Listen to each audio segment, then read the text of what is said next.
Live from the headquarters of Ramsey Solutions, it's the Ramsey Show, where debt is dumb, cash is king, and the paid-off home mortgage has taken the place of the BMW as the status symbol of choice.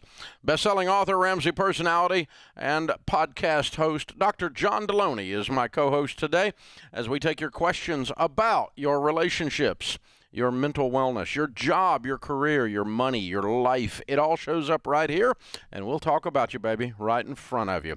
It's a free call at 888-825-5225. Some say the advice is worth exactly what you pay for it. 888-825-5225. Thank you for jumping in. John Deloney has a book coming out Tuesday. The clock is ticking. It's almost here. It's kind of like having a baby. It never gets here, and then all of a sudden it's here. I used that analogy with my wife the other day. And it wasn't good, said, no. You should never, ever use that analogy ever again. Yeah. Well, I'm a grandpa, so I can get away with it. We can say it, just me and you and a couple of our buddies. Nobody tell anybody we said that, okay? So, that's right. But I'm excited, man. Yeah, next week is book launch week. It will land on Tuesday. If you haven't gotten your copy of, or ordered your copy, pre-ordered your copy of Own Your Past, Change Your Future, you should. It is a book that will bring healing. It's a book that will bring laughter. It is a book that will help you get your head around things you haven't even thought about maybe before. And it's certainly not for people who are mentally ill, although it'll probably help. But it's more for like the rest of us, that we all need a framework to process the crap that happens to us and the good things that happens to us. And this is a great framework. That's really what it comes down to. Own Your Past, Change Your Future. He'll be in Phoenix on Thursday, April 21st, signing books. That would be a week from today. Yep, 1 week from today at 6 p.m. The Desert Ridge Marketplace. Oh, that's a good store. I've done signings there. And Dallas and Barnes & Noble Prestonwood Town Center. Again, a good store, and that would be the following Wednesday. He'll be doing lots of media and appearances all across the nation. That's the two book signings we're launching right now, letting you know about them.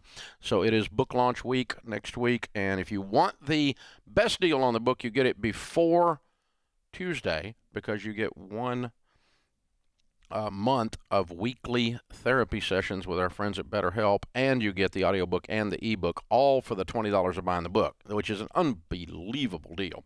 So check it all out at RamseySolutions.com. I'm just going to start this hour with that because it's really important. It's all top of mind for us around Ramsey right now. We're real proud of John, real proud of this book, and real proud of all of you that have bought it and are going to benefit from it like I have when I read it. All right, Casey is with us in Birmingham. Casey, what's your question?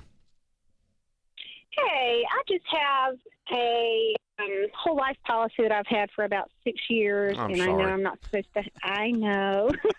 So I'm trying to figure out, do I keep that now that I've been in it for 6 years, or do I go ahead and get rid of that and lose whatever money I've kind of put in? If you have a hole in your pocket, you don't keep it. You sew it up. Okay. Because the money keeps going through the pocket hole and keeps getting lost. Even though you love that pair of jeans, you still sew up the hole in your pocket. No, we're going to get term life insurance in place, 10 to 12 times your income to cover your needs or your family's needs if they miss out on your income because you're not here. Then once you have that in place, then you drop whole life. Whole life insurance is the payday lender of the middle class. It is 20 times more expensive than term in order to build up a cash value that you never get. Because when you die, they keep the cash and they only pay the face amount. And so It's a horrible place to park money. It's a bad product. No one recommends it in the financial world anywhere except people that sell it. Right. There's your hint. What about okay. What about, is there any thought to the process of using that to help with paying for kids' college or anything like that? Okay, well, if you want to save money at 1% to save for your kids' college, which is going up at 7.2% a year average, you're not going to catch up. Okay. what do I do with that cash value so that I will get a cash value out of that? What do I do with that money so that I don't have taxes on that? You shouldn't have any taxes on it. It'd be very unusual if you do. Your basis in a whole life policy for tax calculation is the total of all the premiums you paid in. You probably won't even get that back.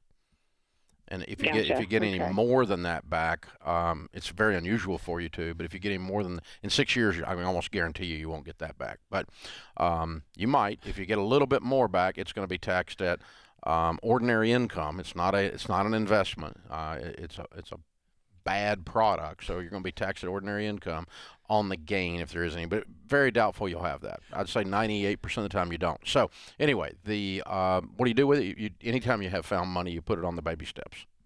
When the government looks at a sale of something and they say, you know what, guys, we're not even going to take that money. That's how you know it's a bad product.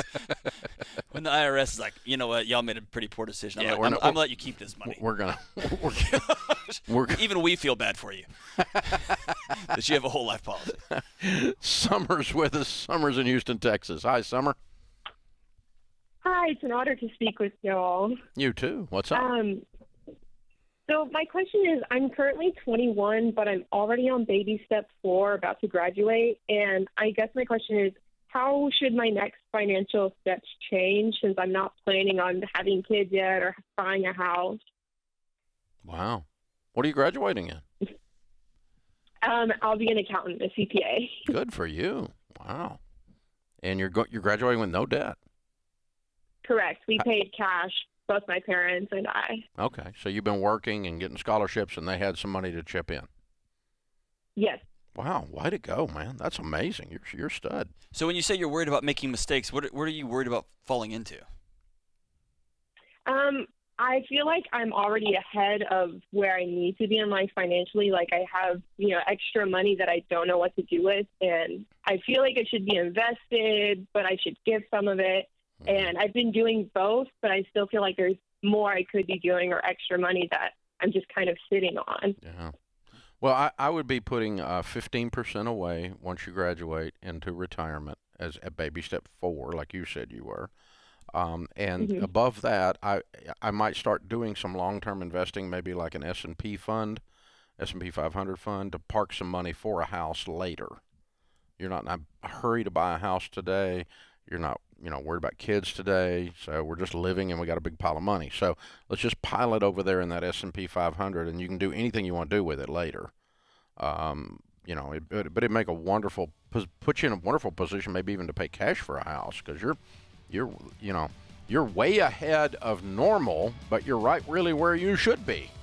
If everybody did what you did, we'd have a completely different economy, because we wouldn't have $1.7 trillion in student loan debt. And that's draining and sucking the blood out of the economy. So you're incredible. You've done a great, great job. Congratulations.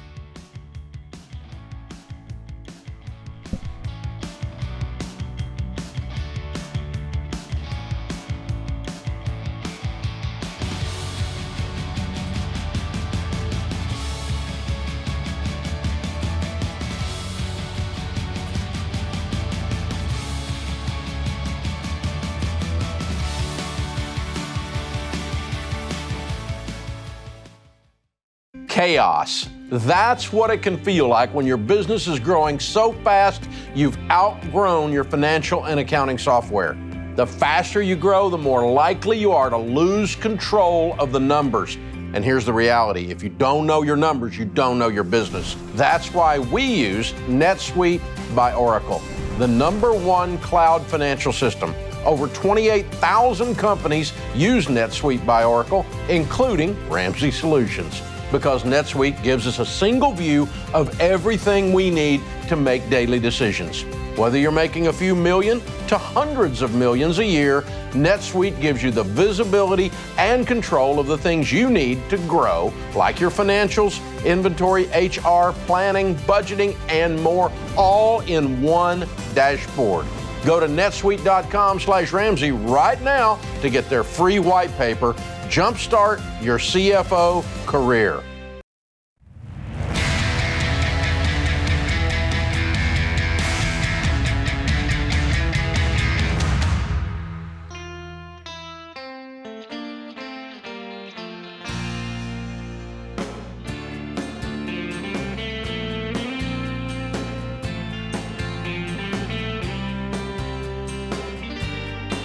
Dr. John Deloney, Ramsey Personality, is my co-host today. Hey guys, we're back on the road. If you want to be in an energy-packed, jam-packed arena filled with real humans to experience what it means to live life to the fullest, we want to have you check this out. Picture all your favorite speakers on one stage. The Smart Conference is back. We've been 3 years. Oh, thank you. We're back on the road. I'm so happy. Dallas, October 22nd, all day long. If you come to the Smart Conference, at the end of the day, I promise you'll be smarter. We're going to be talking about mental health. We'll talk about your career. We'll talk about your money. We'll talk about millionaires. We'll talk about leadership. We'll talk about everything. So, Dr. John Deloney, Rachel Cruz, Ken Coleman, all of the Ramsey team, and Craig and Amy Groeschel will be speaking on marriage. Tickets are only $39 for the entire day, and this is going to be a blast. It is not yet sold out, but it will early. As you know, all concerts and sporting events and everything post-pandemic are selling out very, very quickly. People like to be around people, it turns out. Who knew? So check it out. Go to RamseySolutions.com/events. October 22nd is a Smart Conference. Our question of the day is from Blinds.com. Find out for yourself why Blinds.com is the #1 online retailer of custom window coverings. You get free samples, free shipping, new promos all the time, and you'll save even more. Always use the promo code Ramsey. It's magic. It'll give you money off. Today's question comes from Eric in Iowa. Eric writes, my girlfriend and I are 26 and have been dating for about a year, and we both have similar amounts of student loan debt. I really want to pay off my student loans within the next couple of years because all of the stress that it causes me. My girlfriend wants to live it up while we're young and ignore her student loans for as long as possible. I feel guilty when we spend money on entertainment and vacations because it's postponing our journey to becoming debt-free. Whenever I bring up my concerns about our spending habits, she becomes dismissive. I'm worried that she views paying off student loans as an insurmountable challenge. How can I convince her to take action with me? If I can't, is this a lost cause?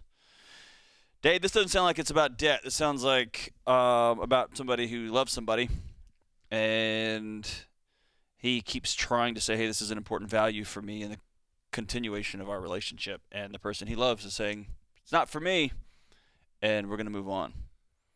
And that's hard. That's real hard. Yeah, it is. It's going to be a heartbreak here. Yep. Either sooner or later. Yeah.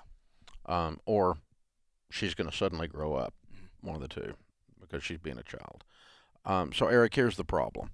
The #1 cause of divorce in North America today, the #1 thing people fight about is money and money problems. And so when you are not in agreement, not in alignment on the #1 problem in marriage, that's like a flare going off. Warning, warning, warning, warning, warning. You're about to screw up. That's what that's saying, right? I mean, if like the #1 way that your car blows up is when this one light comes on. And it comes on? And it comes on. You pull over quick. You're about to blow your freaking car up. I mean, you're not the exception to this, okay? So that's what's going on. That's where you are. And so regardless of her motivation, her reason, her lack of hope, or she's just a princess or whatever it is, she's not in alignment with you. And you guys you're using a lot of we language with a girlfriend. Yeah. Okay, there's not a we when it's a girlfriend. There's a we date, but we don't have a budget because there's not a we. You're not married. When you're married, it's a we. Yeah. But until you're married, it's not a we. And even when it's a fiance, it's not a we. It's a future we, but it's not a we. And right now, this is just a girlfriend. You said that 3 times, by the way. Yeah, and I had a buddy who talked to me. He gave me this phrase when it came to eating right and exercising. And he said, man, being 100 pounds overweight is really hard. It's exhausting. Your knees hurt, your back hurts. It's hard. And exercising and losing 100 pounds is really hard. So the goal here isn't avoidance of hard. The goal is what hard are you going to choose? And by not choosing a hard, you automatically choose something hard. That's right. So it's not avoiding the discomfort. So I'll use that same phrase with Eric. Being with somebody that you love who constantly dismisses a value you have, you constantly feel guilt, even when you're having fun and doing joyful things together, is going to be really hard. It's a hard way to live. And having a conversation with somebody you love saying, I'm scared about debt. I don't want to enter into a marriage with you and still have this stuff. Can we start now? Is going to be a hard conversation. Pick your heart. Either way, moving forward, you're going to have a hard conversation. It's better to have it on the front end and be honest and be direct and then move on. Well, I'm afraid we'll break up. Well, you're going to break up, Dave. You're going to break up. It's just a matter of whether it's after you're married and $200,000 in debt, or whether before you're married and you don't have her debt yet. I tell addicts, you're going to get a group. You get to choose one, or the court will order you into one. You get to pick. You're going to break up, yes. Does a lawyer going to take your money or not? Yeah, right? Have the conversation. How much pain and children are going to be involved? That's the only question. So, this is not the thing. So, but she could say, okay, it's a big deal to you, and maybe I need to look at this. And let's turn around on Eric. Don't come to her and say, hey, we got to get this debt paid off. Come to her and say, there's not a we, by the way. I'm scared. I'm paying off my debt, and for us to go forward, we've got to be in alignment. You can't break, so I'm not going to go on vacations. Having debt is not a reason to break up. No. Not being in alignment on money and how it's going to be handled, and children and how they're going to be handled, and if we're going to have them, and in-laws that are crazy and how we're going to deal with them, and religion. These are the four things, right. the four horsemen that will destroy your marriage. In-laws, extended family, how we're going to deal with the crazy extended family, because there's one in every pile, I'm just telling you. And how, are we going to have kids, and are the inmates going to run the asylum, or are the kids going to behave? All this kind of stuff. Money, how are we going to handle that? Are we going to save? Are we going to live within our means? Are we going to stay out of debt? Are we just going to go YOLO? Thank God it's Friday. I'm a child, and which is what she's doing. And we're going to have, I believe in God, and I think you're an idiot for believing in God. These are our two religions. Yep. This is not going to work either. So it's very, very difficult. Those are the four most likely things, value system things, heavy discussions that enter into the put poison in the DNA of a marriage. Yeah, and I think beneath that is, how are we going to, if you tell me one of your values and I don't believe it's a value of mine, how am I going to respond? Am I going to ignore you? Am I going to blow you off? Am I going to say, I'll hold your hand and go deeper down that? Let's go talk to somebody. Let's get some more information. Let's go meet with experts. How are we going to approach those crossroads when we have them is also, I think, it's important, man. And this just complete dismissal, it's danger, Will Robinson. Get out. We're going to have toxic conflict. We're going to have healthy conflict, or we're going to have no conflict, which is also toxic conflict. That's right. Yeah. Yes. Except that one's just more insidious because it poisons everyone around you. Yeah. When a spouse and a husband are yelling at each other, everybody knows, stay away. When they're just burning that no conflict, you can feel it in the air. Everyone's shoulders are tight. Oof. Just walk in the room and everybody's on eggshells. Yeah. So all of that to say, Eric, if you were my son, I would say, hey, time to have a, what they call it, DTR. DTR, I learned about that too. Define the relationship. Back when my kids were teenagers, 25 years ago, 20 years ago.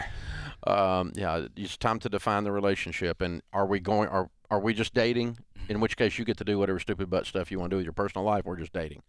But if we're moving towards something more serious than dating, which is the way this is worded, a requirement of that is, A, you're not going to be dismissive of things that are important to me. This matters to me. I'm scared about this. And B, I'm not going to be dismissive of you on things that are important to you. Right.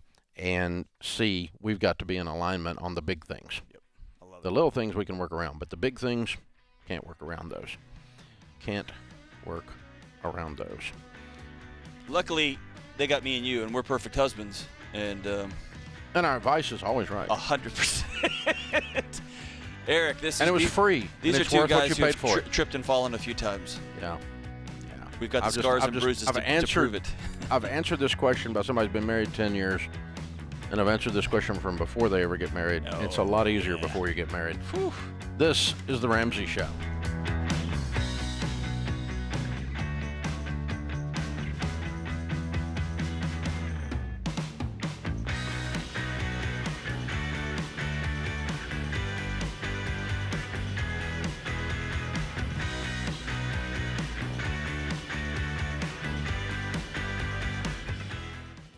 If you're looking for ways to update your home without blowing the budget, I've got it. For years, I've been telling you about our friends at Blinds.com.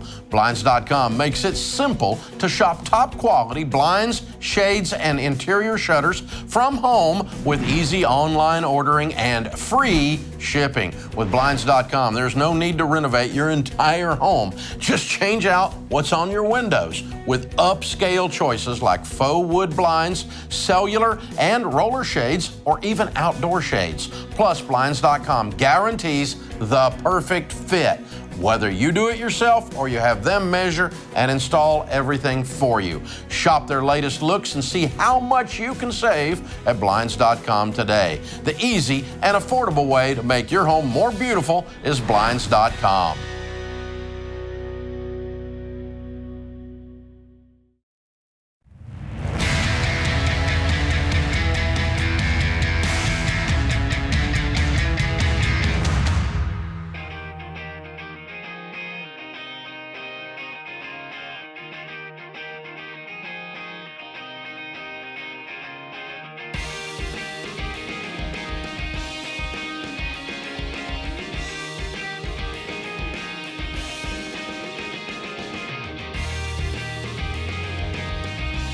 Dr. John Deloney, Ramsey personality, best-selling author of the brand new book that comes out Tuesday.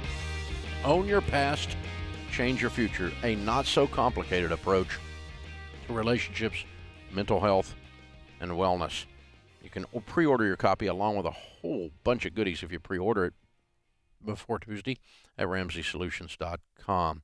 Tyler and Jenny are with us on the debt-free stage right here in the studio. What's up, guys? How are you?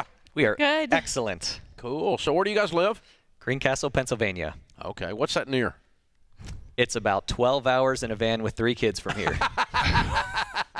It's near nothing. Okay, cool. Welcome. Good to have you guys. How much have you paid off? About $102,000. Wow. And how long did that take? 26 months. 26 months. And your range of income during that time? 120 to 140. 120 to 140. You guys got after it. Now, if you put that many kids in a van, don't you double the number of hours effectively? It's like dog years? That sounds about right. Yeah, okay, except dog years are 7 times, Yeah, right? right. But yeah, but it's not quite 7 with getting me kids in a van, but it's at least double. The 5 hours is at least like 10. Are we there yet? And I've got to pee, right? You got it. Oh, my gosh. So what kind of debt was the $102,000? It was A our mortgage. Oh, yes! Look at that weird people! Yes. I love it. What's this house worth? I'd say about 270. How old are you two? I'm 38. I'm going to be 40 this month. All right. And you're the kings of Greencastle. Yeah. That's right. No question. And, man, you're so weird. With I a love it. paid-for house. Rocking it. I love it. Very, very cool. So what happened to you guys 26 months ago? Tell us this story. Yeah, well, probably a couple of years before that is really where it started for us. We just had this time where month after month after month, we were spending more than we were making. And it was so frustrating because we had worked really, really hard early in our marriage to pay off student loans, and we didn't have most debt, and to not being able to live off what we were making was so frustrating. And I remember having conversations together where I felt like this was my fault. I'm the financial guy, right? This is my responsibility. What do you do for a living? I work in IT. Oh, okay. All right. What about you?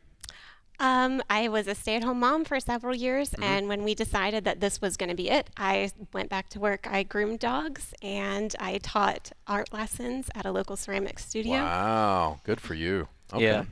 But, I mean, like I said, it just reached this breaking point, and Jenny was really encouraging. She said, this is not your fault. We're in it together. And she said, I think we have a book downstairs. Maybe we could read it.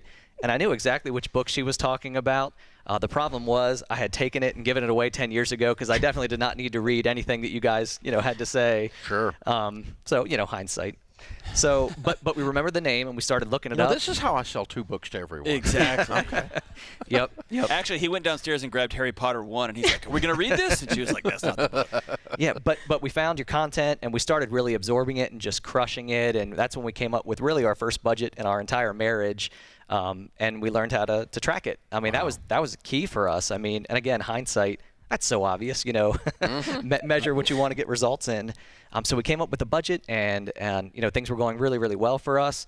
And then we went through Financial Peace University. Wow. And so that was kind of like next level. And then we started going through every line item on that budget. We were switching utility companies if they didn't meet what we wanted. We were making all kinds of insurance changes. And it was really, really cool, and we felt in control of our money for probably the first time in our marriage. How long have you been married? 17 years this year. Yep. Wow. Yep. But really the coolest part for us in this whole journey, I mean, the mortgage was really exciting, but once we got to this point in our journey, God put a ministry opportunity in front of us, and he told us that 2 kids needed to come live with us for a while. Wow. And before this process, absolutely, we would have said no to that because we couldn't afford it. But we said yes, and the girls were with us for almost a year. And when they moved back in with their mom is when we really sat down and said, you know what, God put this opportunity in front of us when we got our financial house in order. What happens? You know, what's he going to ask us to do if we pay this house off? What good can we do when that happens? So we sat down and made a plan for it. I think plan number 1 was like, hey, 6 years, let's just put a little bit in a month. It's a 6-year plan, and I'm not that patient.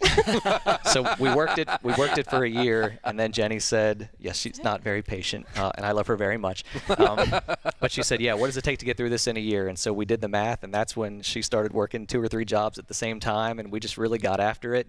And it was a team effort. I mean, our kids were a big part of it. Usually when one of us was weak and said, hey, I want to go get Chipotle for dinner, one of the kids would say, Dad, is this in the budget? It's, shoot, no, it's not. So we may not have been gazelle intense for that, but we were like wounded gazelle. And so it was awesome. Yeah. So we got it knocked out at the end of last year, and it's been fantastic. Wow. Yeah. And the kids, like ours was just to pay off the debt, but our kids, we told them that when it was paid off, we would give them each $20 to go to the grocery store and buy whatever they wanted because we had been on this budget for so long. And so that was their, like, no, we can't do that because we're waiting for this grocery store trip. You cannot go to Chipotle until I get my $20. All right. And nowadays, $20 will buy you 3 pieces of cheese. Yeah. That's fantastic. Yeah, but it was a fun celebration when we got to that point. It was awesome. That's very cool, guys. Very cool. What's the best marriage disagreement y'all had over the last couple of years? It's probably been about this budget. Yeah, and how long it was taking. Yeah. But it's cool to be on the other side of it. I mean, we still use the budget. We still track it. Just now we're not writing a check out to a mortgage company, which is super exciting for me. I feel like we're writing that check out to us. You are writing it out to you. You get to keep your money. That's right. Neat idea. That's right. I love it. Yeah, you don't have to wash dogs anymore. That's so fantastic. You know, I love it. Oh, you still do? Oh, man. Good for you. Jenny's a hard worker. Good for you. It's awesome. All right. What do you tell people the key to getting out of debt is? You paid off your house before you were 40. Yeah, I mean, I think one of the big pieces for us is recognizing that the money is not ours. This is God's money that he's entrusted with us. And I think when you have that mentality, you know, you want to do good with it. You know, you want to do the best you can with it. And so that was a really big help, I know, for me. And I think the other part for us was when you have a common goal with your spouse, it's pretty incredible. When we started this, I did not expect that Jenny and I would be growing so much closer together. But when you come together in a goal, it's just amazing how you grow in your relationship. Yeah. Yeah, that's powerful. And the grass does feel different. Yeah. Nice. Take your shoes off and walk through the backyard. We did. When there is no mortgage, the grass It was feels winter, different. but it still felt better. It was cold. It's amazing to see your 3 kids are still breathing after having been told no for a few years, right? They've made it somehow. They're still clothed. They've got shoes. Their hair is great. Well done, everybody. Yeah. You've broken some myths. Yeah. Very good. Good job. Yeah, there's something about, like you said, when you start realizing you're managing money for someone else, when a person of honor realizes, I have to take care of this for someone else, when I'm managing God's money for him instead of my money for me, it changes because you will do things for other people you wouldn't do for yourself. Yeah. You'll sacrifice at a different level, which is it's kind of an interesting dynamic to me. But we had the same exact experience in the Ramsey house. So congratulations, you guys. We're very proud of you. You're rock stars, man. So you've been investing in your 401ks and in your IRAs and your retirement. How much is in there? I'd say about $330,000 so far. Okay. So you're going to be 45. You're going to be baby steps millionaires. Next couple of years. We're watching closely. Yeah, you're right on track. Way to go, guys. I'm so proud of you. 45-year-old millionaires looking at us. They're not there yet, but they'll be there soon, and with a paid-for house. We've got a copy of the Baby Steps Millionaires book for you because you're on that track for sure. That's the next chapter in your story, and a copy of Total Money Makeover since you gave yours away, and you can now give it away again, this time stir up a ruckus. What are the kids' names and ages? So we have Nate is our oldest. He's 12. Josh is 10, and Cora is 6. All right, everybody's looking good. All right, there's the $20 gang right there. That's what we're going to call them. I like it. Tyler and Jenny from Pennsylvania, along with Nate, Josh, and Cora. $102,000 paid off in 26 months.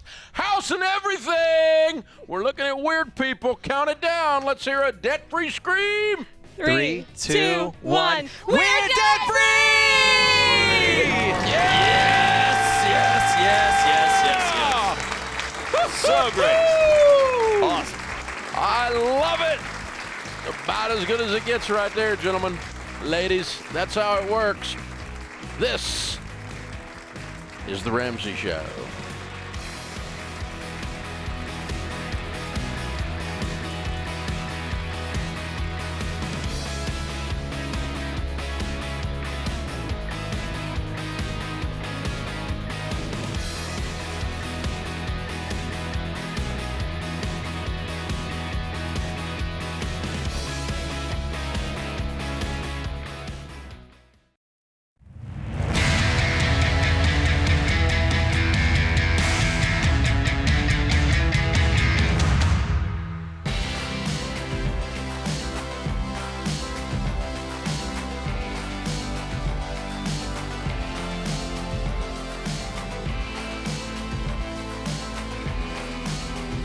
Dr. John Deloney, Ramsey Personality, is my co-host today. Open phones this hour at 888-825-5225. Murray is in Gettysburg, Pennsylvania. Hi, Murray. Welcome to The Ramsey Show. Hi, Dave. Hi, Dr. John. I appreciate you guys helping me with my question today. Sure. What's up? So I have my best friend growing up. He grew up here with me in Pennsylvania. He moved to California. He's been living there for a few years. He is getting married soon, which is very exciting. Naturally, I'm the best man, so I'm pulling together the bachelor party for him out there. Mm-hmm. It's going to be kind of close to LA, so it's pretty expensive. I'm of course, as the best man, I'm covering all the parts for him, for the groom. But I have rented an Airbnb there, which is pretty expensive. A month ago, I got everybody saying that like the one I chose was a good option. It was this was the last weekend in May, like right before Memorial Day. I just managed to book it. I did front the money for it, and today I got I haven't had anyone pay yet for it, and today I had someone reach out, one of his friends from California, saying like, well, I kind of live close anyway. I'll come hang out with you guys. But I won't stay the night, so therefore I won't have to pay my part for the Airbnb. And now his other friend who's out there, I don't know if they're collaborating, but he's kind of giving the same kind of messages, but hasn't, he said, he hasn't really decided yet. So I'm just kind of wondering, do I just kind of eat the cost for their portions? And, how much is the money? It worked out to be about $200 a person, including the groom, so I'm covering his part. So the total out of pocket for you, the total to rent the Airbnb was how much? It was around $800. Yeah, and what do you make a year? So I do have plenty of money to cover it. It's not really as much of a money issue. We together, my wife and I make a little over $150, so that's not a problem. Yeah, dude, just eat it, and go on through your life. Enjoy the wedding.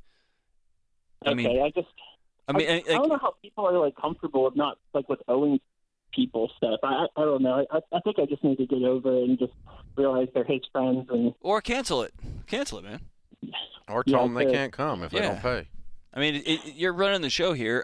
I'm just going to lean into Dave. Push back. I'm just going to lean into what I'm not going to carry other people's stress. And if I'm going to go to the wedding anyway, and I'm going to plan for a good evening, it stinks, man. But it is what it is. I might, the most I would ever do is maybe one message back, and I would just say, I booked this based on everyone paying their part. It's disappointing that you won't, but whatever. Yeah. And just I would shame them a little. Yeah, here's my Venmo. Okay. Here's my Venmo. And then, dude, I'm not going to give it another second thought. Yeah, yes, just move it stinks. on. It's the worst, blah, blah, blah. Yeah, you've already stressed more than $800 over it. Yeah. And you guys are thinking the same thing, even because we'll be drinking and stuff that night, and not crazy or anything. I'm 30, but how that is. But like if I know some doing it 30-year-olds that anyway, can still get after it anything. now. But, yeah, I might say, hey, I'm going to cover this or cover – yeah, I mean, here's the thing. Make peace with what you want to do. You're trying to make everybody happy here, and at the same time, you have this need that you want met, which is everybody contributing their fair part. And at some point, you have to run up against that fantasy and say, that's not happening. And so what's the picture of the party that I was asked by the groom to throw? And I'm going to lean into that, and I get to decide who's there and who's not. And, I mean, you get to make all these calls. Make the decision and just move on with your life. You're not going to make everybody happy and have everybody meet all your needs too.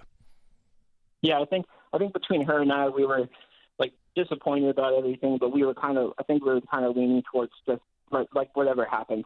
Like I don't want to ruin the groom's time by telling people they can't come or they can't spend the night. Just have two if it different was my coolers for thing- paid and didn't pay.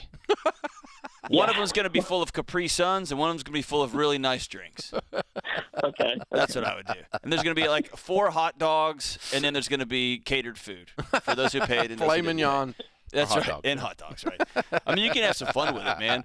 Just like Dave said it best, all this is a soul tax.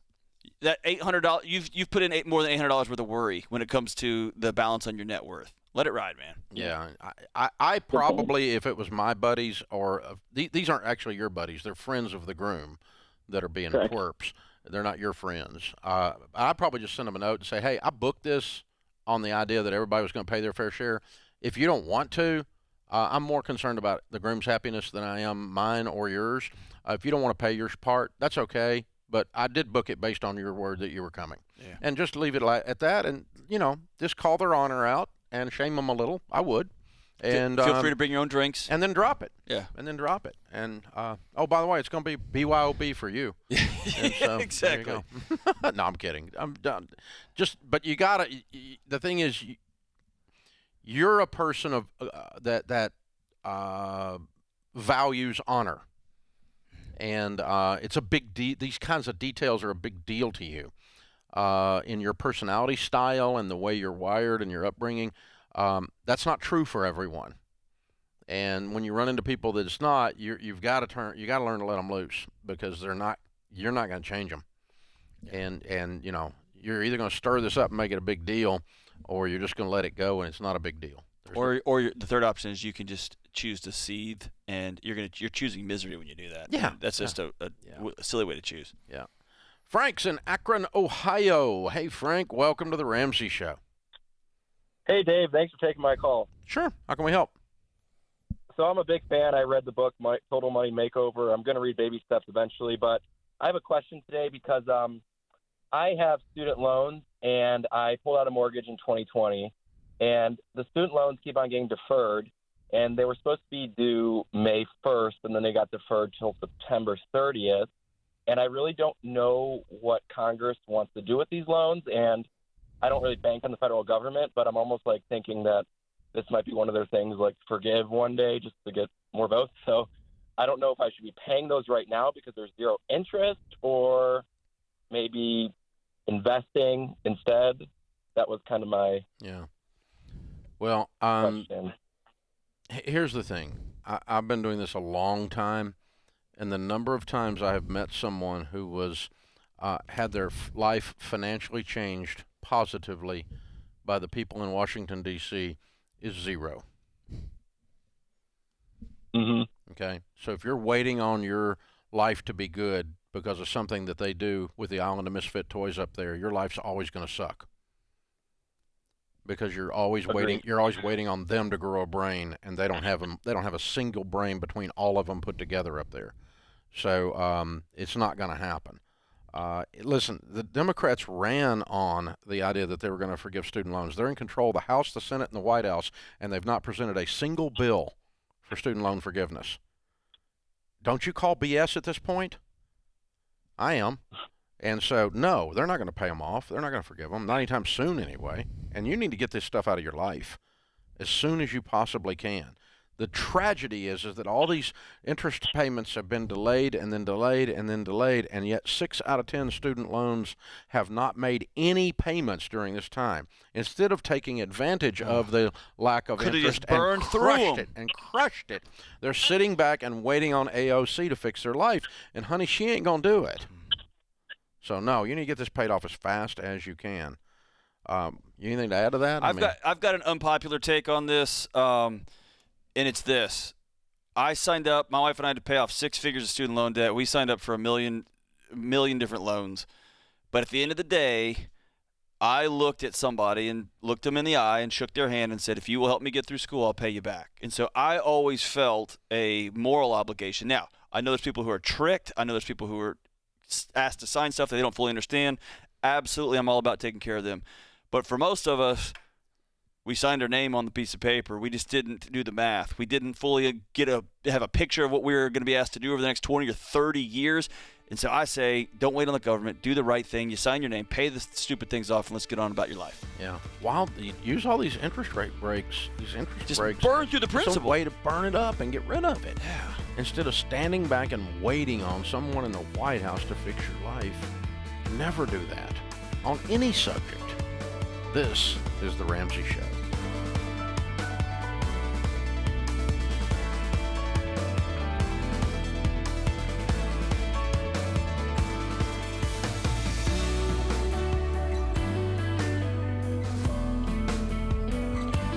Hey, it's John Deloney, co-host of The Ramsey Show. Did you know over 18 million people listen to The Ramsey Show every week? A lot of those people listen on one of our 600-plus radio stations across the country. To find a station near you, go to RamseySolutions.com/show.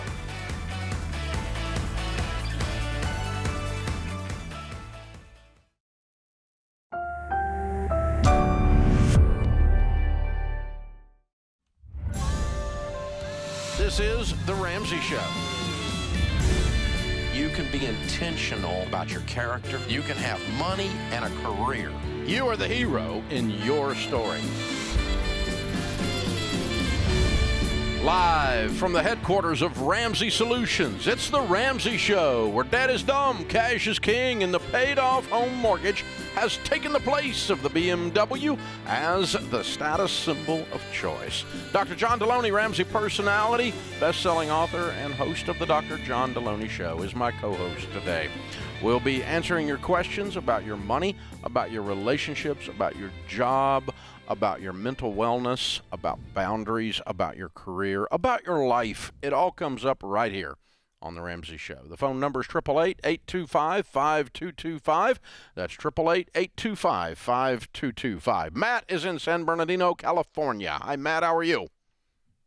Hi, guys. How you guys doing today? Better than we deserve, sir. How can we help? Perfect. I just want to make this quick. I have a quick question for you. So it's about making a mistake on skipping the baby step. So I had about $20,000 in savings by the age of 23. I'm now 24. I started a business and I lost it all. But then I got in touch with Dave Ramsey and I realized I had debt that I should have paid off before I started a business. So I have $8,000 left to pay off on my car loan out of $22,000. I have approximately $4,000 in my stocks that could help me get out of debt in 3 months instead of 6 months. So I thought I could skip baby step 2 because the interest was so low, but I just feel like a slave now. Okay. Well, the paradox is that if you the very nature of skipping a baby step means you didn't take the baby step. Right. Yeah. Well played, Dave. Well played. Dave was in honors classes, Matt. I had to learn that the hard way. We've all been there, man. So what we're really saying is, are you really now ready to follow this system, or are you going to continue to do Matt's system? No, I'm completely ready to. Okay, then our system is you would liquidate anything that is not retirement, anything you can sell that you don't have to have, that's not a retirement account, and down to $1,000 in savings. That's baby step 1, and everything else goes on your debt, which is your car, right? Right. So your stocks are worth $4,000. What else do you have you can liquidate? I could sell my motorcycle. Okay, what's it worth? Probably about $2,000. Okay. Says something on my screen about crypto. Tell me about that. Yeah, so all the 4,000 is in my crypto and individual stocks. That I Okay, had so that's bought the when I total was, like, portfolio. Okay. All right. So Yeah. you liquidate that. And you make what a year? 50,000, And what'd you say the motorcycle was worth? about 2,000. Okay. And it was 8,000 on the car, right? Yeah. So Okay. I could pay it all off in 6 months, but I'm so eager to be out of debt. It's like, I need to do it in 3 months. I need to get it done. Do it in 2. Sell everything and then start driving Uber after work. Get done, man. Get done. Yeah. 2 months. Yeah. Sell the Sure. motorcycle, Yeah. sell all the stuff. Because what you're doing is you're resetting your brain into a different groove. And the groove is, I'm going to follow this to a T, and I'm going to follow it with intensity. And that sets your life pattern up, your habit patterns up to carry forward another decade. If you do that, the Right. more extreme you get, the more you deepen that groove, is what we're saying. And that's what the gazelle intensity thing is. That's really the essence of it. The one challenge I have when folks are able just to sell everything their way to it is you don't have to do behavior change. You Yeah, can he sell still some does, stuff, though. but he's going to have to. You know, Yeah. because he's got 4,000 in crypto and stocks. He's got 2,000 in motorcycles. He's got 8,000 on the car. So he's still 2,000 in the hole. That's right. So, and you got to keep 1,000 back. So 3,000 in the hole. And so let's just get in attack mode right here. And like John said, work like a crazy man. Take all the extra hours you can get doing something. And, before the end of the summer, you should be 100% debt free. And you will have adjusted your mind to fit this the rest of the time. And you will never do it again. Yeah. Never. Yeah. And, it's what I would do if I woke up in your shoes. Yeah. And that's how I answer questions here. Knowing what I know, having coached millions of people on becoming wealthy, what is the shortest possible right path to do it? And it is deep levels of sacrifice. And because that permanently changes who you are. You know, John, the negative thing about me and Sharon going broke in our 20s and losing $3 million worth of real estate that I had borrowed too much on, and losing everything. And the year Rachel's born, we have to file bankruptcy because we're just completely devastated financially, emotionally, spiritually, and everything. The beauty of that extreme experience is the change that resulted from it was permanent. Yeah. Yeah. It was a deep, deep, deep groove, and I've never gotten out of that groove again. Yeah. There was a deep ditch. I couldn't get out of in your brain. The way, it's the neuroplasticity. I can't say it. Research indicates now that that's actually a physical thing in your brain. So let me ask you a hard question. You make this switch, and it happens. And let's fast forward a decade, and let's say you stuck to this in your home, and then here at work, there had to have been seasons where in a traditional business setting that just goes to the bank for some, man, that would have been nice. And you looked at it and said, I could take this shortcut here. We can go take a big business loan out because I just need to be able to buy these new books or be able to get this new building. And you were quick enough to do the math on the back of a napkin and say, or it's going to be 7 years or 6 years. We're doing this the right way. That's a different level of behavior change that says, come what may, I'm willing to fill in the blank because this is the right thing to do. What kept you going in those seasons? Because that's hard. Yeah. I was playing golf the other day with a guy who's a raging alcoholic, and he's been dry for 14 years and some change. And, we were out there and we were talking about all kinds of trash on the golf course and everything else. And I said, so, that one right there will drive you to drink. And I was making a joke with him because we're good enough friends. Yeah. He can handle that. And he's like, no. And he turned on me, he back got up, right? The hair stood up on the back of his neck. And he's like, there's nothing going to drive me to drink. Oh, wow. And, there's that, it's that kind of a thing, right? Yep. And that's the way I am about debt, and it's just, no. There's nothing I want bad enough. There's nothing you can threaten me with. You can't make me afraid enough to believe that this is the best way out. Gotcha. Or the only way out. Ever again. Wow. And so, we had this building under option that we could buy for $5 million, and we didn't have $5 million.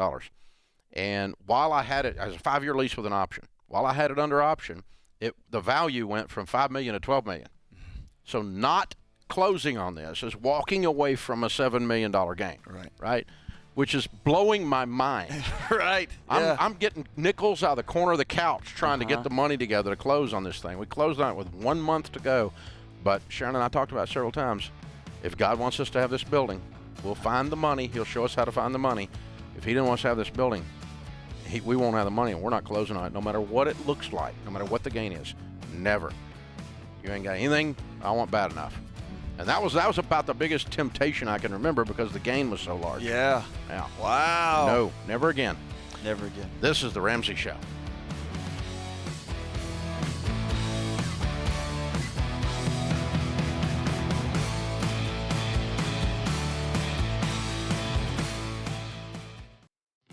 Look, I love real estate, and I want you to have a house, but I don't want a house to have you. That's why you need to get in touch with Churchill Mortgage to make sure you do this right. These guys are awesome. They'll help you get on a smarter mortgage plan because they're committed to doing what's right for you. That means they check in every year with free consultations to help you stay on the right plan. They show you how to save money and interest so you can build wealth faster. They walk you through the total cost of your loan so you can make the best choice. Basically, they care. That's why we call them Ramsey Trusted. You can achieve debt-free home ownership, and Churchill is here to help. Go to their site, churchillmortgage.com/Ramsey, to start your approval or get more information.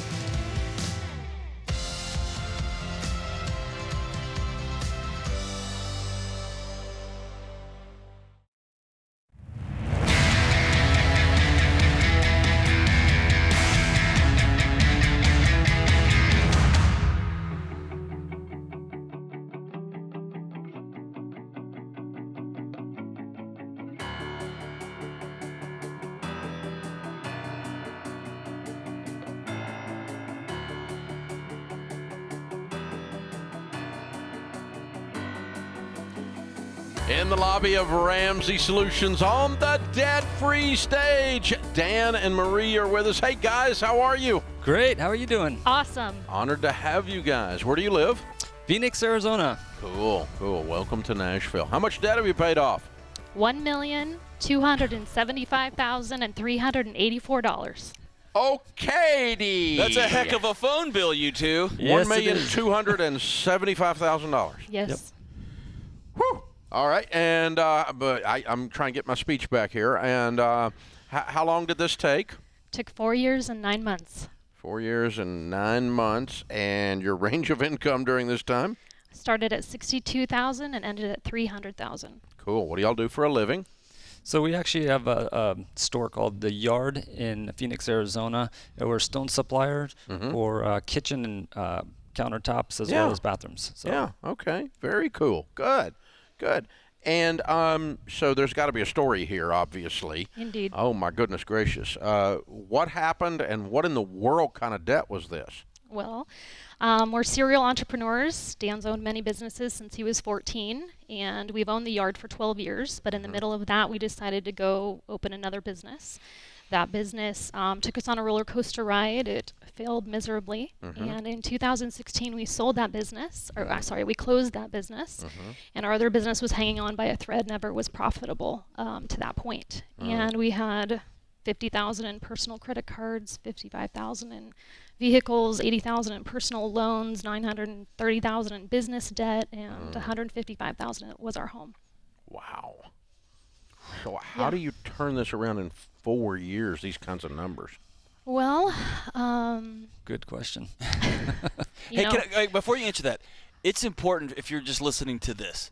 Dan, as she told that story, your eyes went to the floor, your shoulders struck. I mean, you still feel that, huh? Absolutely. Those were dark, dark moments because you knew how much money that was.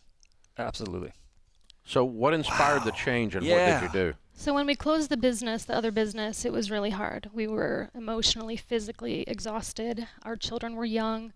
And I was at home doing laundry. Our other business was barely hanging on, and we were living off of personal loans and credit cards. And I was listening to a mom podcast, and Rachel Cruz was on that Christian mom podcast featuring her book, Love Your Life, Not Theirs. And I was like, oh yeah, Dave Ramsey, mom and dad taught me about that. And I went online, and we found that you were having a one-day Entree Leadership event in Pasadena, California, which ironically was 5 years ago this past Monday.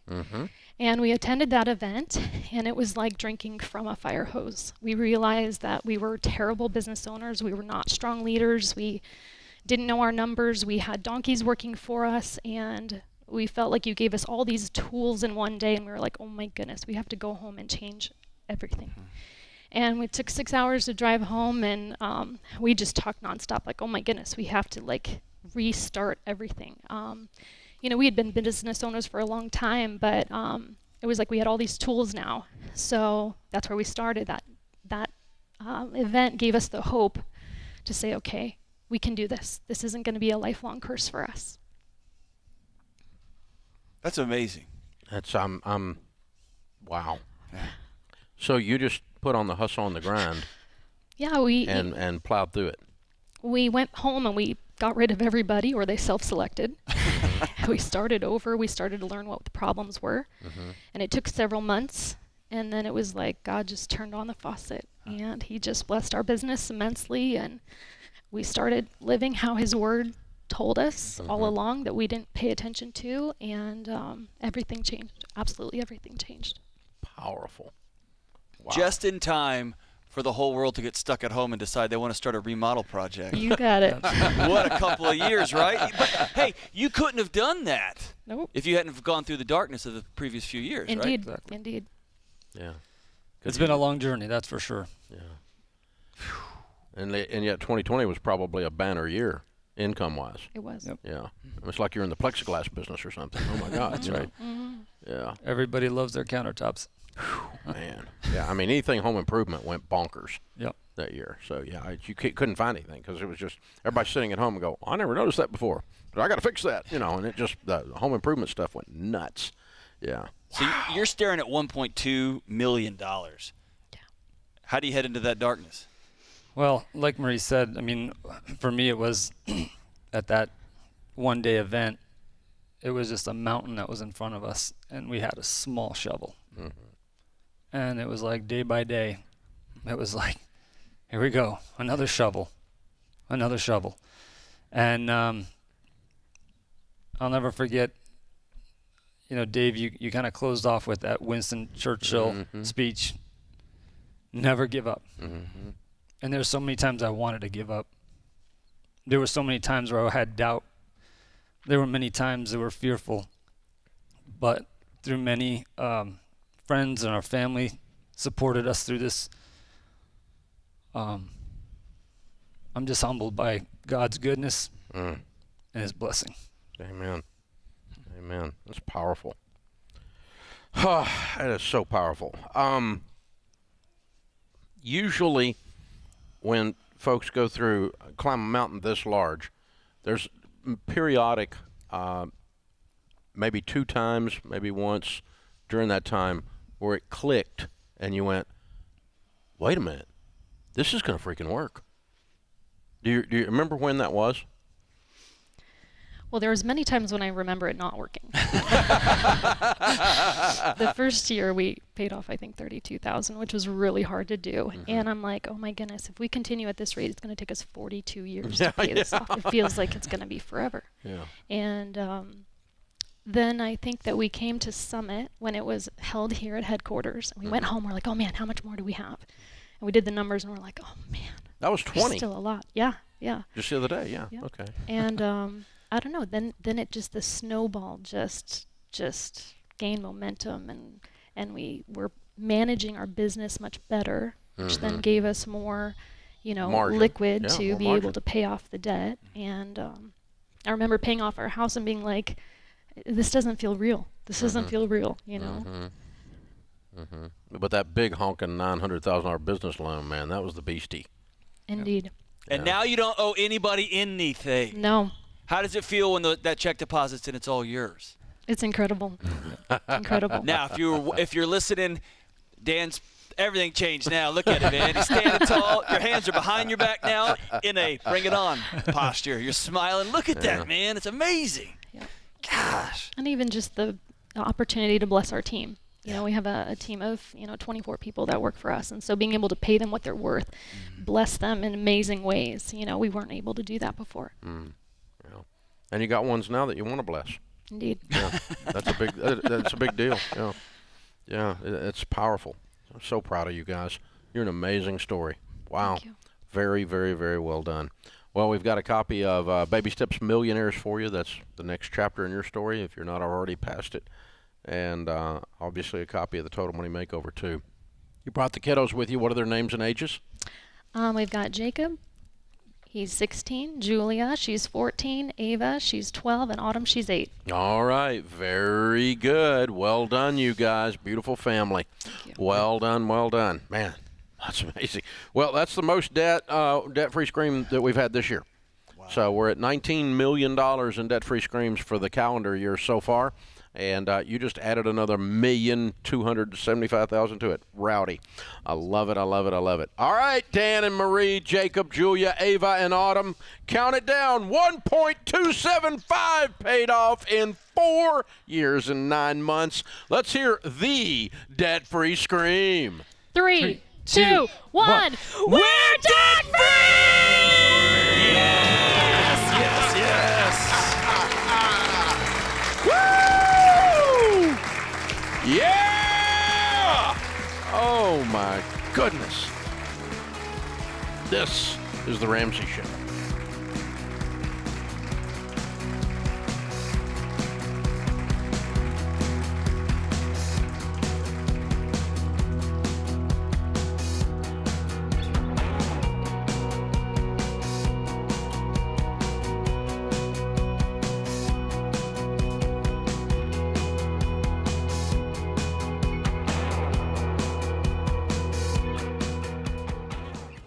Life is full of firsts.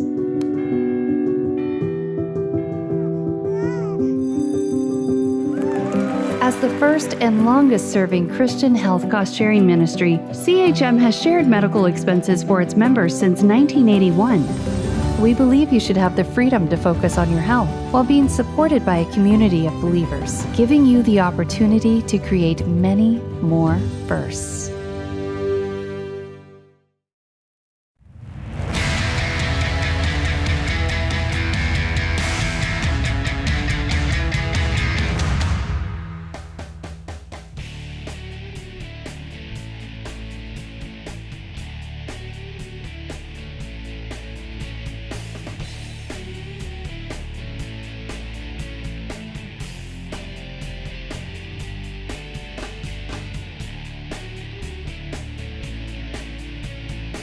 In the lobby of Ramsey Solutions on the debt-free stage, it's back-to-back debt-free screams. Landon and Samantha are with us. Where do you guys live? Clarksville, Tennessee. Clarksville, just up the road. Very Yes, sir. cool. What do y'all do for a living?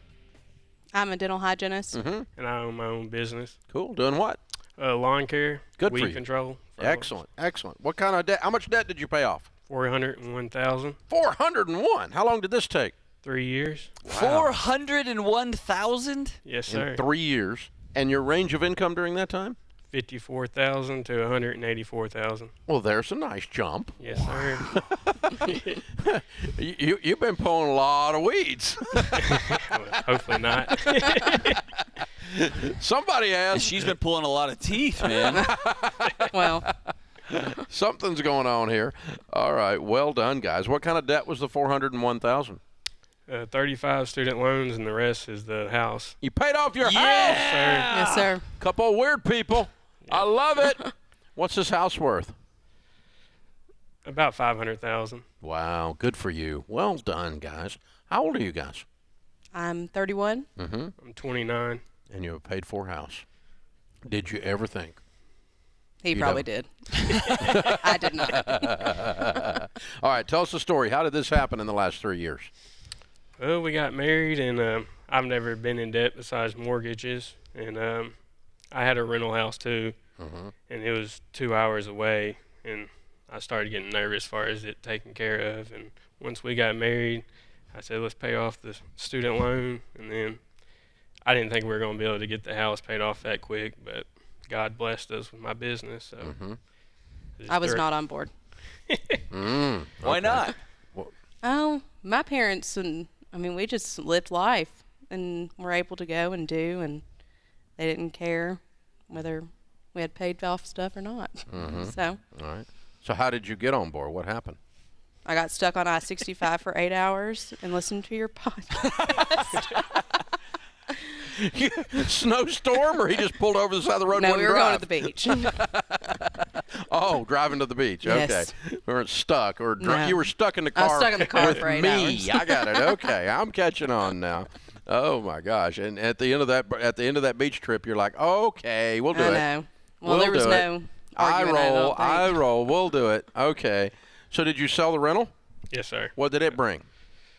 $185,000. Okay, so that was almost half of this. Well, I owed $100,000. Oh, I so apologize. I profited around Okay, $70,000. So it was a fourth of this then. Yes, sir. Okay. Was the $400 all your mortgage, or does that include that mortgage you paid off with the sale of the rental? They included all of it. Oh, okay. All right. So it was 185. 85 moved to your mortgage, and 100 got rid of. So it's 185 of the 400. Was it when that one, with that one move? Yes, sir. Yeah, very good. Good. Awesome. Good, but still $200,000 now, or $250,000 roughly, in 3 years. That's pretty stinking amazing. Well done. Well done. I love it. I love it. So what was your best disagreement y'all had? Going out to eat. I bet y'all had some doozies.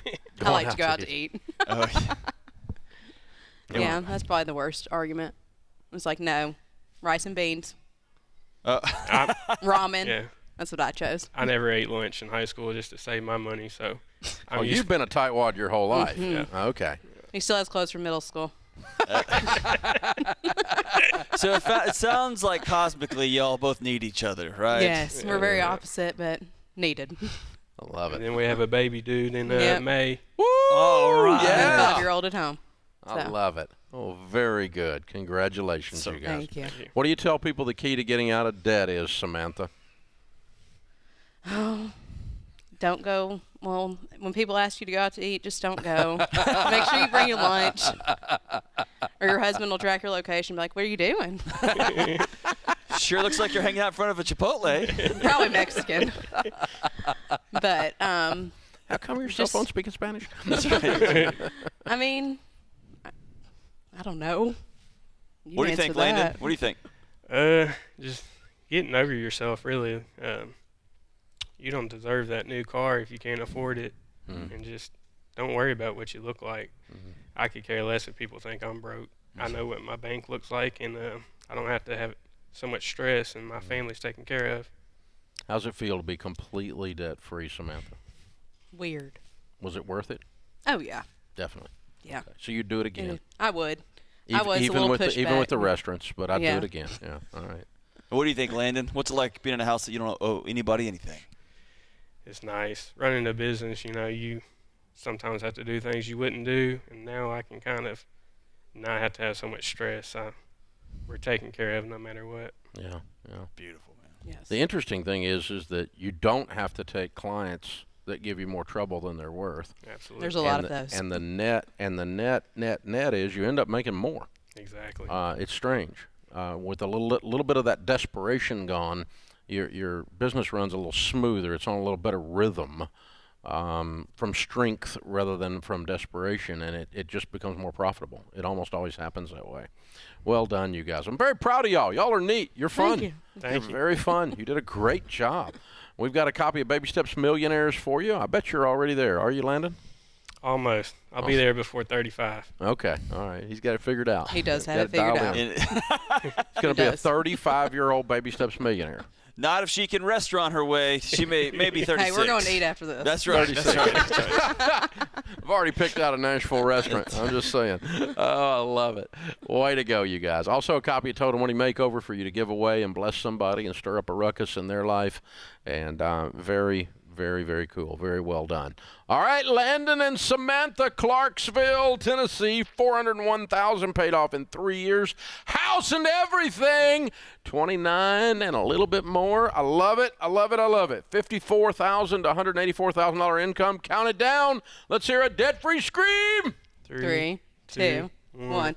I'm Word debt-free. Yeah. You guessed me. That'll do. That'll do. I love it. That may have been the greatest debt-free scream that fit the couple the best. Yeah, that fit the couple the best. That's exactly right. Perfect. I like it. Well, it's she's fun because she's authentic. Yeah. And giving the eye roll. Yeah. Yeah. On stuck on 65 with Dave Ramsey in the car. I can't get out. And yet here we are, $400,000 at 30 years old in zero debt. Zero. House or anything. That's pretty stinking powerful. That's a lot of fun. Wow. Very 400. That's $1.6 million paid off in the last 2 debt-free screams. It's a lot of freedom. That's true. Almost 1.7. Yeah. Hey, can we poke on something real quick? Yep. They mentioned it in the last debt-free scream, and I know it's the same here too. Because they don't owe anybody any money, they're able to take care of the people that work for them in a different way, which then ends up blessing their families. And it makes their kids go to school with a little bit less stress and helps that teacher out. So if you will, in your home, we get so concerned with how the national – if you will fix your home, the derivative – the ripple effect piece that you pass along is incalculable. You can follow the math on it. It really does happen.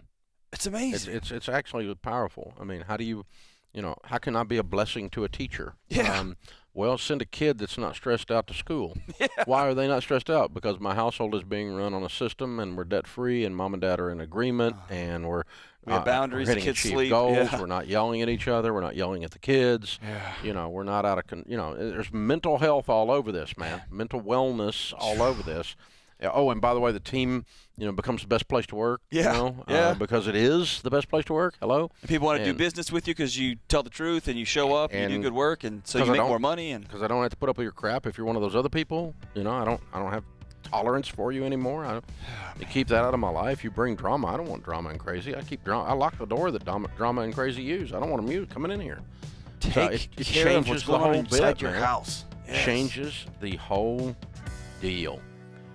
This is the Ramsey Show.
Dr. John Deloney, Ramsey Personality, is my co-host today. His brand new book, Own Your Past, Change Your Future, comes out on Tuesday. We are in the middle of book launch week. 1 week from today it comes out. It'll be mailed to you folks that have pre-ordered it. Thank you to all of you thousands, tens of thousands of you who have bought this book already. We will be shipping them out promptly, I promise. We are not having any issues. We've got them here in the house. We're ready to go. Everything's happening. John's been doing a ton of media. We're getting emails in while we're on the air today that he and I will be doing appearances. He'll be doing appearances, all regarding this book launch in the next few days, weeks, and months. He did a big one this morning in Dallas with my friend down there, Mark Davis. And that was a live hit, wasn't it? Yeah, sure was. So that's already happened, and good. And so, hey, if you want this brand new book, it's only $20 if you pre-order it. It comes along with the ebook and the audio book as read by the author, and that's a pain in the butt, isn't it? Oh, man. That's a hard thing. It is. People don't have any idea how hard it is to read a book for 5 hours that you wrote. It's super and meta. not miss a single word. Oh, it came out of your head, and now you're reading the word. It's how many errors did you find while you were rereading it? Oh, Dave. I found 3 when I was rereading Baby Steps Millionaire. One of them was bad. Oh, Dave, we had several that were a lot. We had a lot. Oh no. Yeah. Oh no. Yeah. Yeah. We had some good back and forth. I had 3 that were very distinct and made my face turn red. Yeah, and once from embarrassment, once from anger. Yeah. Yep. Yeah, so there you go. Anyway, all right. So as too much authenticity here, as read by the author of the audiobook. Oh, and by the way, if you find those mistakes and you need therapy, that's right. I myself had to reach out. BetterHelp is going to give you a month of free weekly therapy sessions. And hey, this is a book all about mental wellness. If you go, well, this is a book for crazy people. No, it's not. We're all a little crazy if you're real honest about it. But we've all got stuff that we go, okay, there's a thing in my past there, and if I somehow could put that in a different bucket, I probably could move forward in a different way, a different framework, a different way of looking at it. And Own Your Past, Change Your Future is the framework. It's going to show you how to do it. It's a not so complicated way to do relationships, mental health, and mental wellness. So check it out. You can pre-order it now at RamseySolutions.com. Please go ahead and get it before Tuesday so you get the deals. Also, be ahead, those of you in Phoenix, be marking it on your calendar a week from today, April the 21st. John will be signing books at the Desert Ridge Marketplace on Tatum Boulevard, the Barnes & Noble there. Be sure and head up there and get your book signed by John at 6 p.m. on that Thursday. The following Wednesday, April the 27th, Barnes & Noble in Dallas at the Prestonwood Town Center on Beltline Road, 6 p.m. there. So he'll be out doing media and some speaking events and so forth in those 2 cities, and lots of other things through the coming week as we get this push on this book launch and finish up the marketing process here. But we don't market things around here that we don't know are going to help. This is a transformative book. If you ever wished you had Dr. John Deloney sitting across the table from you, telling you how it is, helping you, being compassionate with you, that's what he's going to do through this book. It's going to be just like he was sitting there. Don't miss this thing.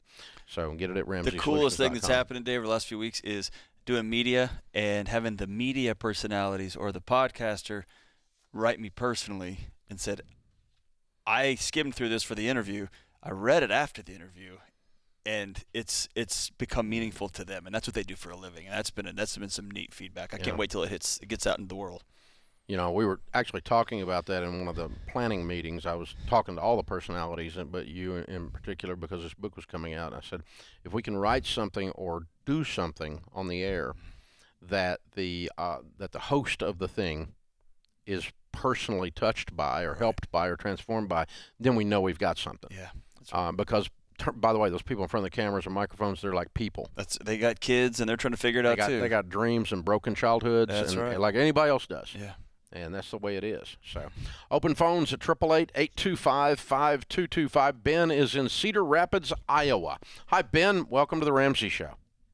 Hi. Thanks so much for all you guys do and all the hope you guys provide. Thank you. It. So I'm just started listening to you guys recently. I was gifted one of your books, and now I listen to you guys while driving for about 4 hours a day. Whoa. Yeah, reruns usually. But I'm somewhere. I think I'm done with baby step number 1, heading into baby step number 2, which, long story short, I screwed up the first half of my life, and I'm trying to do a big turnaround.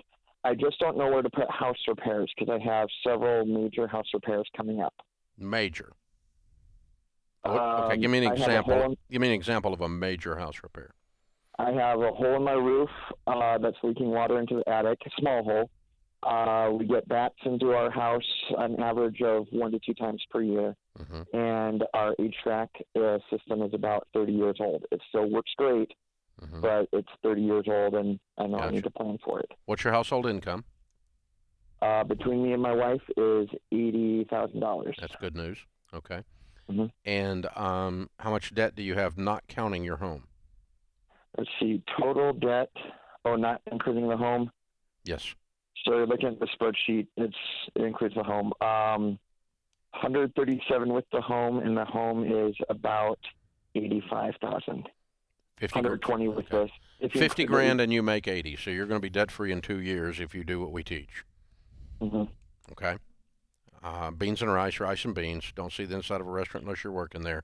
Living on a budget. You and your spouse are in agreement. We're selling everything but the kids, and the kids are worried. Okay? And the dog and the cat are on Craigslist. I mean, we're getting this done, right? So I'm kidding. Keep the dog, but definitely sell the cat, though. Sell the cat. I've been working on that. Good. Give the cat away, whatever. Yeah, pay people to take the cat. But the anyway, not unanimous. So then, having said that, what you've got to ascertain is what is an emergency and what is impending doom.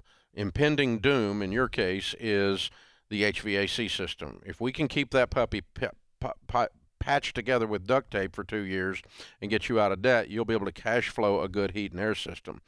If you don't, then spend the minimal amount to patch it and let it limp through until you get this 18 months to 2 years to clear the $50,000.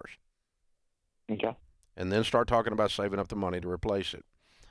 Don't go in debt to replace it under any circumstances. Be hot. Be hot. Okay. Buy a fan. Buy a heater.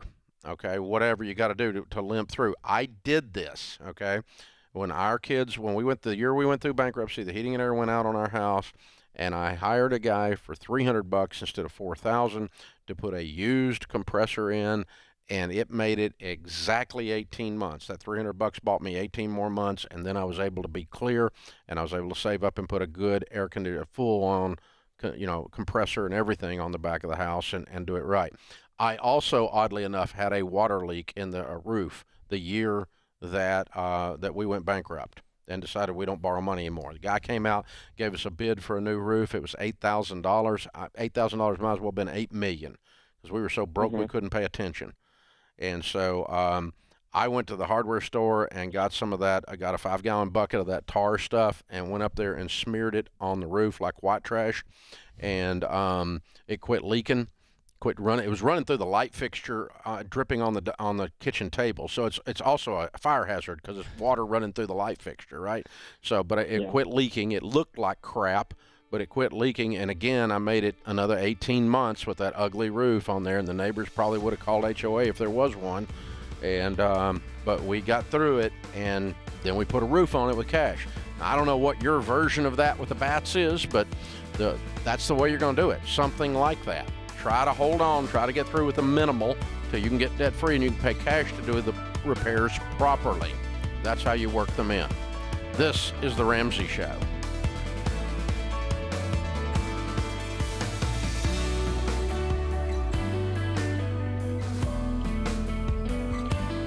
Dave here. You can find all of our shows with the Ramsey Network app on your smartphone. It's the only place to listen to the entire back catalog of episodes.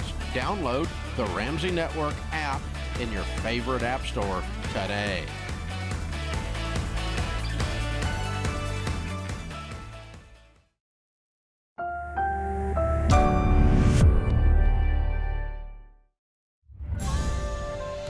This is The Ramsey Show. You can be intentional about your character. You can have money and a career. You are the hero in your story. Live from the headquarters of Ramsey Solutions, it's The Ramsey Show, where debt is dumb, cash is king, and the paid-off home mortgage has taken the place of the BMW as the status symbol of choice. Dr. John Deloney, Ramsey personality, best-selling author, host of The Dr. John Deloney Show, is my co-host this hour. This is a very special hour on The Ramsey Show. It is a teacher appreciation hour as we talk about and celebrate Financial Literacy Month this month in the schools, and we appreciate all teachers in the process of doing something about that and doing something about everything that they do out there. Teachers are absolutely amazing. My grandmother Ramsey was a second grade teacher. My aunt taught until just the other day. She retired after almost 40 years, or maybe over 40 years now. Taught math in the Knoxville public school system. My other aunt taught in the Atlanta school system. My cousin's wife is a teacher. I mean, I've got teachers all over my family. I'm a teacher, actually. I'm just a little weirder and wilder than some of the others. But teachers change the world, man. Oh, yeah. And so we love teachers. And financial literacy is absolutely important. John, I'll never forget the first time I had those little blue self-published financial piece books. They were pretty lame. I did sell 35,000. Those are your words, not mine. Go ahead. But they are lame. I mean, it's pretty much certifiable. There are facts, and that's a fact. But I did sell 35,000 of them. They were just the same. The words in them weren't lame, but the production of the book itself, all that. But I was one of the first times I went to speak, and I had the books for sale. I would go up front, speak with like an overhead projector and all this stuff, and the book table was at the back with the workbooks, and the books were for sale for $12, and I'd run back there and sell books. And I remember a lady came back there at one of the first breaks where I was talking about getting out of debt and living on less than you make and getting on a budget, and she picked up that little blue book, and she goes, "Why isn't this taught in the schools?" I mean, like that was the first year of me doing this 30 years ago. And I have heard that 25,000 times since, because we've all thought it. Why isn't financial literacy taught in the schools? How is it that you can get out of school and know what the Pythagorean theorem is but can't do a budget? How is that possible? So we started doing something about it several decades ago. We started a high school curriculum with our financial materials. It is now called Foundations in Personal Finance. It has now been taught in almost half of the high schools in America. About 48% of the high schools in America have now taught it. Over 4 million students have already taken these classes. We're now running into 26-year-olds, 28-year-olds that are getting married with no debt, went through college with no debt, and married someone who agreed to be debt-free and stay debt-free so that they can become wealthy because they went through Foundations in Personal Finance in high school. Not because they went through Financial Peace University at 25. But because they went through Foundations in Personal Finance, because this should be taught in the schools, and now, by God, it is. If your school wants it, you can get it, and we put it in there. It's that simple. So, and of course, the hinge pin on which all of this spins, the key component, the keystone that allows all of this to happen is called a teacher. Right. Teachers make the world go round. They have a bigger impact on kids than anybody gives them credit for. And in today's world with crazy butt school boards and helicopter parents, I don't know how they do it. I don't either. I've been a high school teacher, an elementary school teacher, my wife too. It's tough, and it has just accelerated. And Dave, if I was a high school teacher, I would be in jail for murder. Yeah, but not of your students. Of protecting them from the crazy adults in their lives. Take out one of the administrators or the parent. I just take them out. The few teachers I've talked to personally, it seems like this becomes a mission for an individual teacher. They often bring it to the school and say, this is important, this is important. And the financial literacy piece. Financial literacy, and they champion it, yeah. But, yeah, being a teacher these days is tough. Well, it's critical, and we're at we're approaching a crisis point in 2 or 3 segments of our culture that are some of the most important glue that hold our culture together. Yeah. We're losing healthcare professionals, pastors, police officers, and teachers walking away. And if you look at faith, all because of the COVID ridiculousness, safety, education, those are pillars. Because of the political stuff that has gotten involved in them simply executing their jobs and doing the things they're supposed to do, and they're underappreciated. Yeah. So on behalf of the teachers, we are we are calling touchdown right here. We're saying you rock, and we're here to this hour just to appreciate you and to talk to a few of you. So we've reached out to talk to some of the teachers that have been teaching the high school curriculum, the Foundations in Personal Finance, and that includes Karina Ford, who is a high school teacher at Rusk High School in Rusk, Texas. Is that right, Karina? Yes, sir. All right, very cool. Thank you for coming on with us. How long have you been teaching? This is my 16th year as a teacher, and this is the first time I've ever taught your course and taught economics. Wow. Okay. How's that going? It has been life-changing for some, and then some kids I look and think, I wish you were listening to me. So basically like me and Dave's job every day, right? Yes. So how big is this high school? How many kids are there? We have about 600 kids in our high school. As far as Texas high schools go, it's considered a 4A. Okay. All right. Cool. All right. So this is a public school then? All right. Yes, sir. And so you're teaching this so what age group are you teaching? Juniors and seniors or what? Just seniors, and we do economics from January to May. Okay. And woven into that is Foundations in Personal Finance. That is our entire economics course this year. For the first time. Wow. Very cool. Thank you.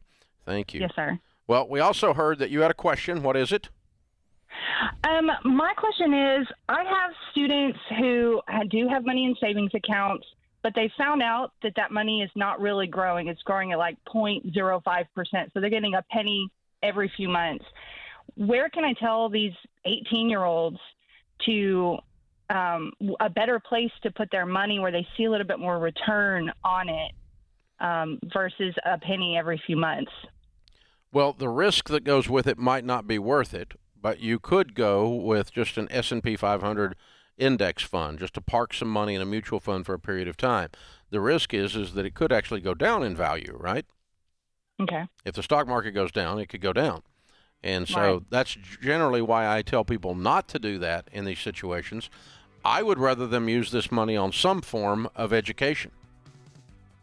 Okay. The best investment these kids can make is in themselves. If they study something, use money to go to some kind of school, trade school, college, whatever, to study something that's actually usable in the marketplace, the actual return on investment, you spend $10,000 on education or you put $10,000 in a mutual fund, the actual math that you get back from the $10,000 will be greater if it's on education that is usable, that has a utilitarian value in the marketplace. Hey, thank you, Karina, for teaching this. We appreciate you. That's what we're here for this hour. It's a Teacher Appreciation Financial Literacy Month theme hour.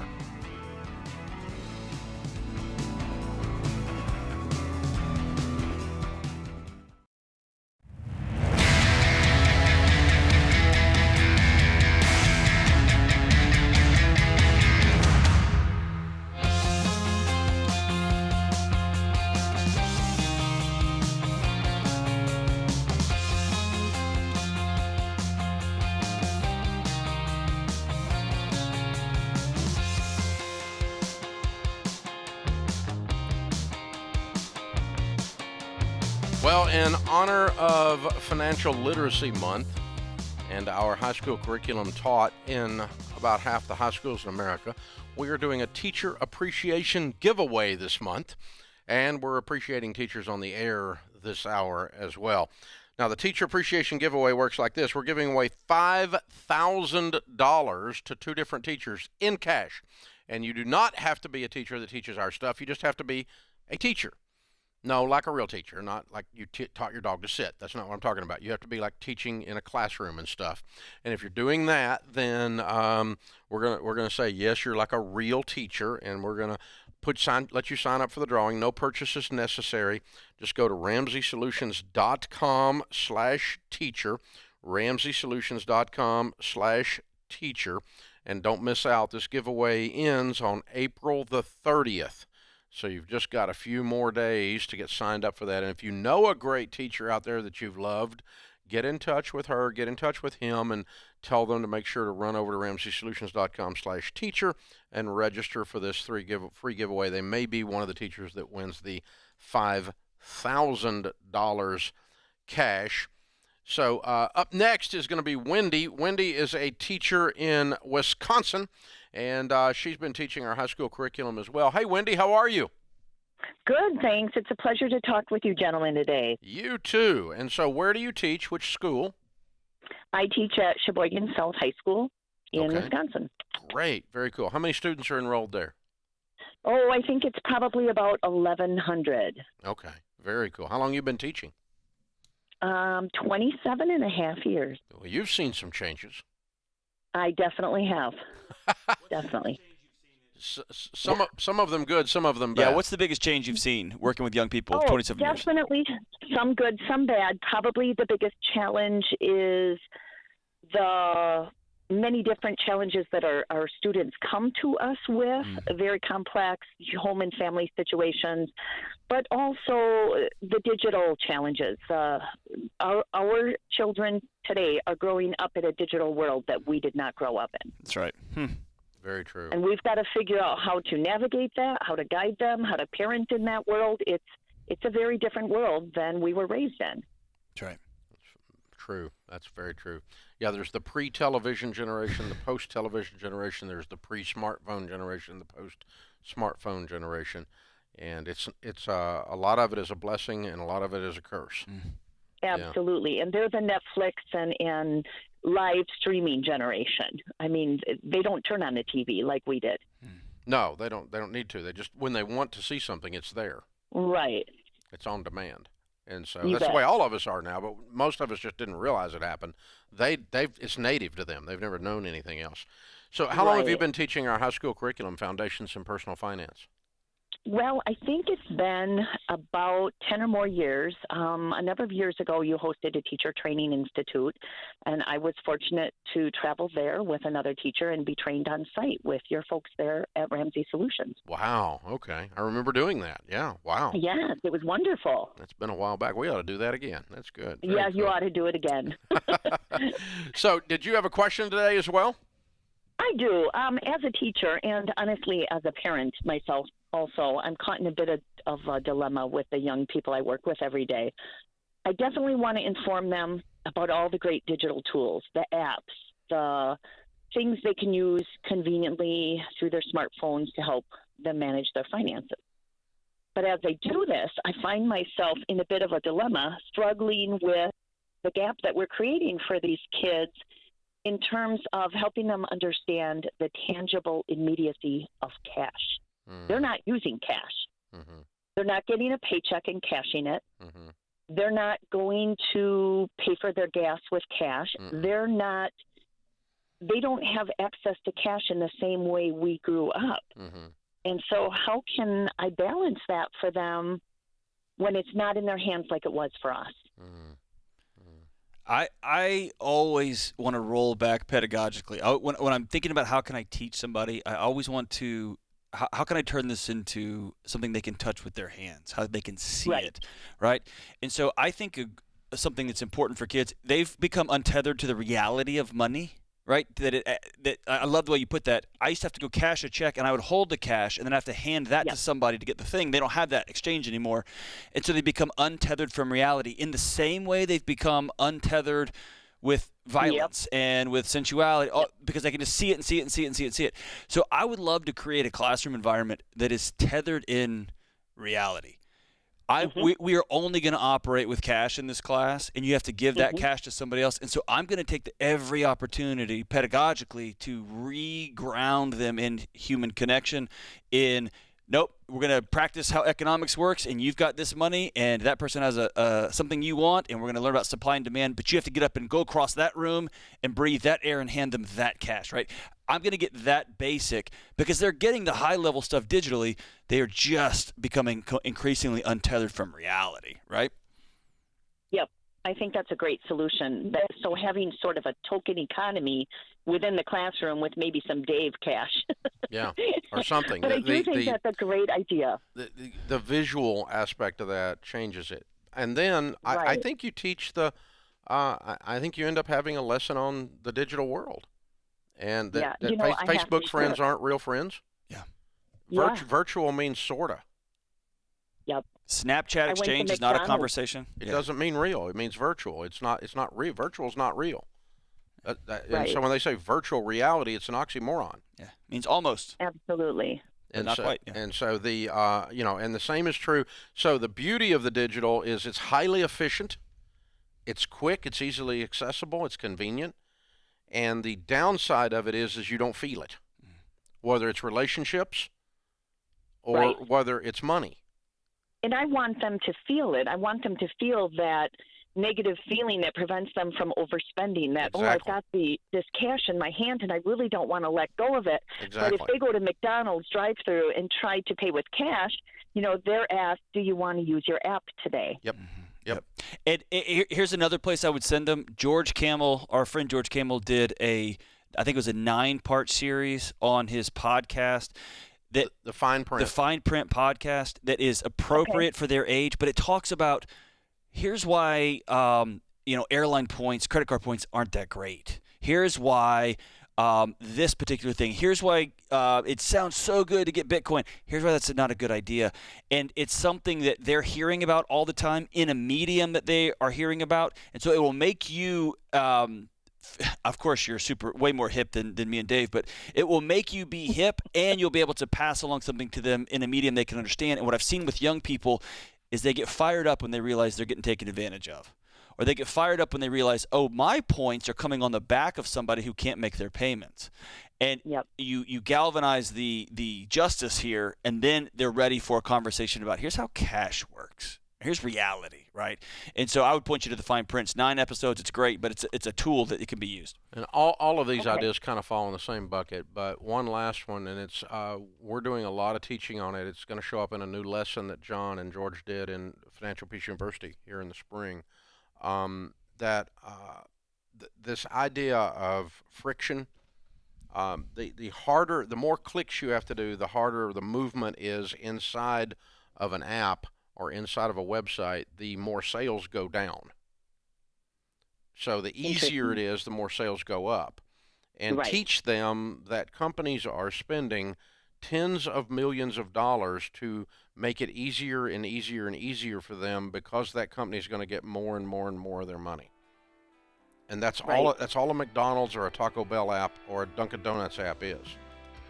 You can order the donuts. They'll be sitting there on the counter. You don't have to stand in line. It's easier, it's easier, it's easier, it's easier. Why? Because their sales go up every time it's easier. And so it's a manipulation is what it is. And it's perfectly fine, but if you know it's there. But if you're 16 years old and you just think it's cool, then you're going to fall right into the bear trap. So, hey, thank you for being one of the best teachers in America, Wendy. Grateful, Wendy. We appreciate you. This is The Ramsey Show.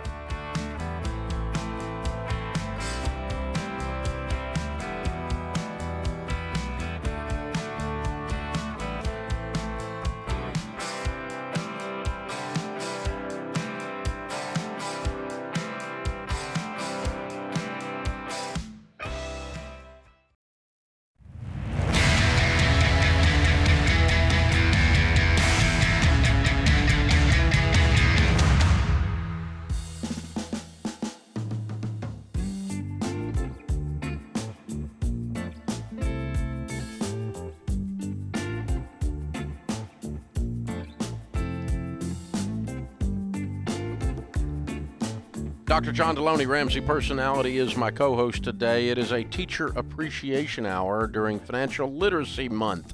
This hour, we're talking with teachers and crowing about teachers and bragging on teachers. We love teachers, and we love what they do. We think that they change the world.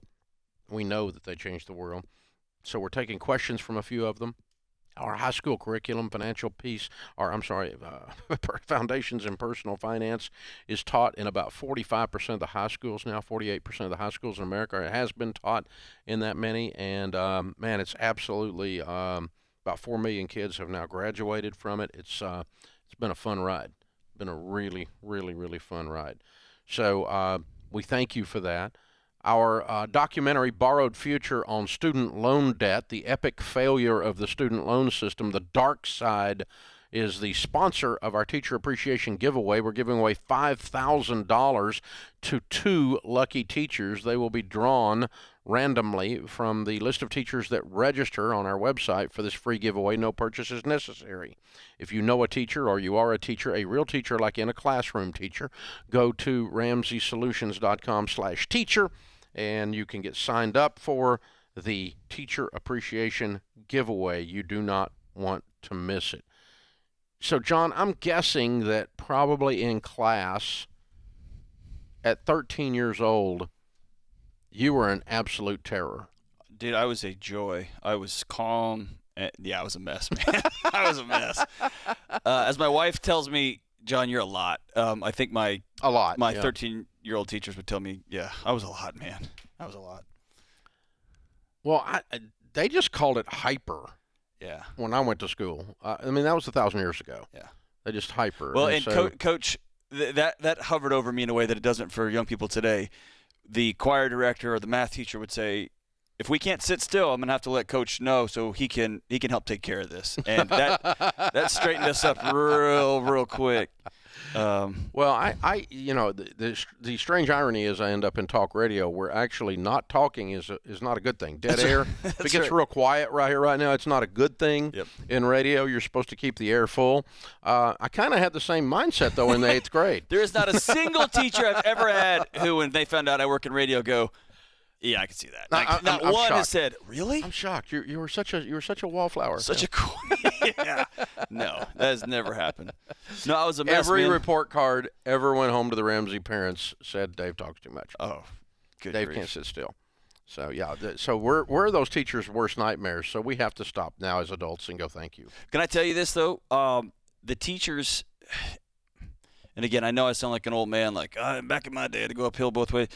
I feel like teachers, when I was in school, had the flexibility both in the curriculum and in outcomes, and my parents were parents who they trusted the teacher before they trusted me, right? 100%. They were the opposite. I would say opposite of a helicopter. Yeah, they're like, I don't know. A roto-rooter. Yes. I don't know. Yeah. A hedgehog. I don't know. My parents were hedgehog parents. I don't know. They just assumed that whatever happened was my fault. Yes, prove me otherwise. But I felt that they had the opportunity to channel that energy and channel that. They could see that I wasn't a bad kid. They could see that I had good ideas. But hey, let's push it this way. And I'm sitting here today because teachers invested in me outside of the traditional learning classroom, outside of, like, they would call me to their office, they'd have conversations with me. I'm here because teachers invested in me, man, and my college professors too. It's neat to look back on a group of people and say everything in my life is because y'all invested in me. It's cool. It's awesome. Amen. We were at a dinner party at our house a little while back, and around the table were very successful people in politics and music and whatever. And we started talking about teachers, and every one of them, I said, everybody tell me your favorite teacher. No one could. They all, 40 years ago, all had teachers and name after name after name after name, and they couldn't choose their favorite. It's like trying to choose your favorite movie or favorite song. There's too many options. It's too broad. And they all knew their names. They could tell you stories from the 8th grade. They were just as clear. The pictures, the painting was in high HD. Yeah. And that's the impact that these teachers have. And so we love you guys out there, and that's what we're doing. We're honoring you today. Tom is one of the teachers of our high school curriculum, and he is in New Hampshire. Hey, Tom, how are you? I'm good. How are you guys? So where do you teach? I teach in Londonderry, New Hampshire. All right. And what age group do you teach? It's a high school program, 9 through 12. Okay. And how many kids are in this high school? Yeah, about 1,400, a little over 1,400 kids. Oh, wow. Okay. How long have you been teaching? I've been teaching 45 years. I've been in this school 44. Wow. You've broken I got hired some records. when the school opened, and I was like a second-year teacher, and I've been here ever since. You know where all the bodies are buried in that school, don't you? And then some. Yes. And some of the other schools, too, yeah. Wow, what a gift. Hey, what a gift of stability in the last several years with so you've much taught some of your kids' teacher mobility. Oh, yes. A lot of my kids. I have plenty of kids who I've had their parents. It's been a blessing. To be in this environment, the administration is great. The teachers I work with are amazing. I've just been blessed to have this opportunity to end up where I ended up. Amen. So you got a question today? I do. First of all, I'm a shop teacher by trade. That's what I teach for all these years. But I went through FPU. I've taught financial peace, or I ran it, did the program. And now I'm teaching it at the high school level because I did the same thing you were talking about earlier. These kids need to know this. And I'm teaching in a program that we have here. We call it Adult Ed. It's really an alternative education program. It's after school for kids who can't make it in the regular school day. So a lot of these kids have been tossed out or have trouble staying in class or staying focused and that kind of thing. The issue that I have is that it's a shortened amount of time that I have with them as opposed to a regular school day. I have them for an hour and a half for 2 days a week for 14 weeks. So I have to take the program and trim it down and kind of rifle through it and pick the most important topics to cover. We covered debt and budgeting and all the the key things. And I don't have time to do any of the activities. So it's the trick is trying to keep them focused. I had a discussion with them today. I just had them this afternoon. And so your question's what? The question is, how do I get these kids to relate better? I've trimmed out as much as I can, but I'm almost afraid I've almost trimmed too much sometimes. One of the things you always say is, you have to get to a point where you say, I've had it and I can't do it anymore. That's what makes people change. Well, these kids haven't had enough experience sometimes to get to that point, and they say, oh, this is nice stuff, this makes sense, but I asked them today, I said, how many of you have a budget? And only one kid in the class is working on a budget. And how many of you have an emergency fund? 2 of them have an emergency fund. So here's the entry point into those kids' hearts and minds that are struggling during the regular school day so much they got to come in the afternoon. The key to their ability to learn is trust in a stable adult. And one of the greatest gifts you can give them as a classroom teacher is to look at them and say, I believe in you and I trust you and I love you. It's not the content. It is creating a world where they plug in and say, okay, I trust this guy and he makes me feel safe. In fact, he's the only guy in my world that makes me feel safe. Tell me more. And then you teach them, maybe you pull a concept out and teach them how to budget, right? And sometimes we get so concept heavy or theoretical heavy. Teach that kid how to budget. Make sure they don't leave your class without a budget. Make sure they see your budget up on the blackboard. They know how much you make. You're a teacher. Let's make this personal. Let's get them that personal touch, that personal impact, and then you're going to see some major changes in those kids' lives. Yeah. What a gift. Yeah. They're going to some of the teachers we were just talking about before we picked up the call, I don't necessarily remember the content that they taught me. What I remember is that they cared. That's right. And they deeply impacted me because of that. This is The Ramsey Show.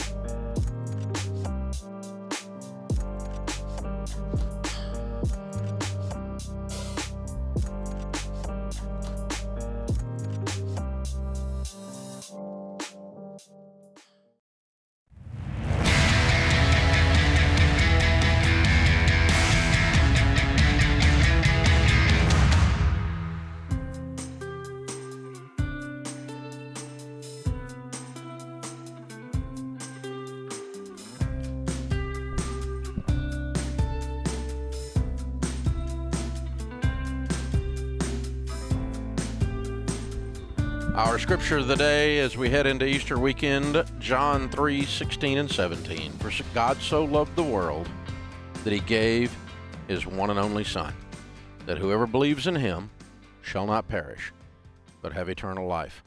For God did not send his Son into the world to condemn the world, but to save the world through him. Clarence Hall said, if Easter says anything to us today, it says this: you can put the truth in a grave, but it won't stay there. Whoa, I never heard that one before. It's pretty good. Huh. That one, that's a good one. Wow. Powerful stuff.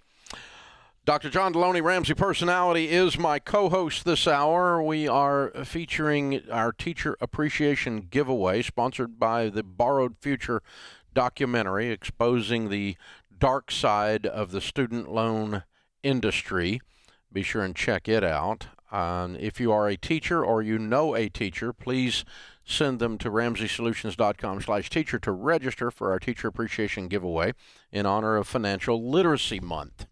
And 2 teachers will win randomly, no purchase necessary, a $5,000 cash gift each. And we invite you to send your favorite teacher or teachers that are maybe your second or third favorite over to RamseySolutions.com/teacher and get them signed up. Our high school curriculum has now been taught in 48% of America's high schools, and over 4 million kids have been through it. And it's as a result of wonderful, fabulous teachers like Susan. And Susan Everhart is a teacher in Ohio, and she's on the line. Hey, Susan, thank you for what you do. Thank you so much. I appreciate it. Now, what high school do you teach in? I teach at Wadsworth High School in Wadsworth, Ohio. Okay. And where's Wadsworth? What's it near? We're kind of in the Medina area, south of Cleveland. Yeah. Okay. Cool. How many kids in the yeah. school? We have about 1,400, 9 through 12. Man, getting after it. Big operation. How long have you been a teacher? I have been teaching for 20 years. This is my 20th year. Wow. And how long have you been teaching foundations in personal finance? Yeah, this is my second year teaching the foundations curriculum. So Great. still relatively new with that, but I'm loving it. Well, cool. Well, thank you for being a high-quality teacher, and thank you for teaching our curriculum. We appreciate you. So you had a question for today. I do. With being in such a big high school and the kind of different socioeconomic levels of my students, I have anything from, kids that want for nothing to kids that don't have much of anything to want for. What advice can you give on how to make kind of the content and the curriculum really connect to every kid, no matter what their socioeconomic level may be? I'm going to go back to the same answer I gave the last one. They're not going to understand abstract numbers sometimes. Some of the kids may understand $1 million is what my dad makes every year, and other kids may understand $1 million as some number they see on a game show, right? So it's hard for many high school kids even to conceptualize. I want them to get to know each other, and I want to get them to get to know the humanity of the people behind these dollar amounts, right? Or behind some of the big flashy things or the hand-me-down clothes. I want them to know each other and then be able to engage in this material. And I would challenge you to not teach the principles differently to those with less and those with more. The principles are the principles are the principles. And once they know each other and they have a context for each other, then everybody's learning the same stuff together. That's great advice. I love that. Yeah, and I think the thing I always want to give to kids that are not coming up in a household where everything is provided, it's a tough situation, is I want to show them evidence that people like them become millionaires. Give them a picture. Yeah. And show them evidence, stuff like the Baby Steps Millionaires book, and because the information in that is a whole host of people that become millionaires did not start from any kind of privilege. They literally started with no money, but even then they started a lot of times with no privilege or limited privilege. Now everybody has a different starting line, but it doesn't matter what the starting line is. All that matters is what the finish line is. And so I want to give them hope, and then the kids that are sitting in, I don't like the word privilege in this current environment, but because it's misunderstood but the kids that are sitting in a situation where everything's given to them or where they don't have a worry in the world, what I do want them to have one worry, and that is if they don't go do it themselves, it's not going to happen. And so the disadvantage that they have is that they may think it's going to be automatic, and it's not. It being success. Okay? And so I always want to disturb those that are comfortable and give hope to those that don't have it. And that's awesome. On both ends of the socioeconomic spectrum. So, whether I'm speaking in a homeless shelter or I'm speaking in a church with a parking lot's full of Mercedes, I'm going to craft my message one of those ways. And because I want to disturb and make the comfortable uncomfortable for their own good, because that comfort will be your destruction, and or keep you from being all you're supposed to be in God's eyes. And the hopeless if they don't go move towards success because they don't believe it can happen, then that's where we failed them. We didn't tell them it could happen. And that's the reason I did this last book. I really didn't have another book on my agenda for the next 5 years. But Baby Steps Millionaires, I just got tired of the hope stealers out there telling people it couldn't be done. Dave, that's a way better answer than one I gave. I love that because you're providing a picture of a kid to a kid who, like, hey, many of the NFL football players who sign these $1 million deals wind up broke. Here's a picture of that. And hey, kids, here's what it takes to become a millionaire, and you can do it too. Even though your parents haven't shown you that picture, your grandparents didn't show you that picture, I'm going to give you a picture of that. That's beautiful, man. Yeah, you're the secret sauce in both of those equations. That's right. You're the secret sauce. You're the secret sauce. You're the problem. You're the solution. You're the problem. You're the solution. Love it. Andrew's also a teacher. He's in Pittsburgh. Andrew, thank you for teaching our stuff as well, man. We appreciate you. Thank you. How are you? Great, man. How long you been teaching foundations? This is my 10th year. Cool. All right. I'm up against the clock, so right quick. Thank you for that, by the way. That's unbelievable. What's your question for John and I? My question is, in just some background context, I'm always using supplemental information, whether it be the journal, to use a story about insurance. I just used your book the past couple weeks, got my hands on it. You guys use on a daily basis to reinforce your beliefs and everything that you teach in terms of whether it be investing or insurance or financial services. I'm a big believer in Charlie Munger's philosophy, which is before I develop a position, I need to know my opponent's position better than they do. And so I spend a lot of my energy reading things that might go against what I think because I want to know what the other folks are saying about things. So that being said, I wouldn't do that to a bunch of middle school and high school kids. I would probably push them to learn more about why they make the decisions that they make, why they why they default to this or to that. How do they learn about how their families work and what messages, what stories were they born into, what stories were they told? Because that's going to frame a lot how they do money. What do you think, Dave? There's a lot to be said for not being in an echo chamber and just sitting and listening to people that think you're just exactly like you all the time, or reading things that people think just like you all the time. That's a dangerous thing. The problem with getting outside of that and searching out your opponent, like John's saying, is you have to be careful to not pollute your mind with trash. That's right. Mm-hmm. Because there's a reason I disagree with them, and they're wrong. Hashtag that's America, everybody. So you have to temper that with a little bit with of wisdom. That's moderation. Right. That's right. That puts this hour of the Ramsey Show in the books. We'll be back with you before you know it. In the meantime, remember, there's ultimately only one way to financial peace, and that's to walk daily with the Prince of Peace, Christ Jesus. Hey, it's John Deloney, co-host of The Ramsey Show. Did you know over 18 million people listen to The Ramsey Show every week? A lot of those people listen on one of our 600-plus radio stations across the country. To find a station near you, go to RamseySolutions.com/show.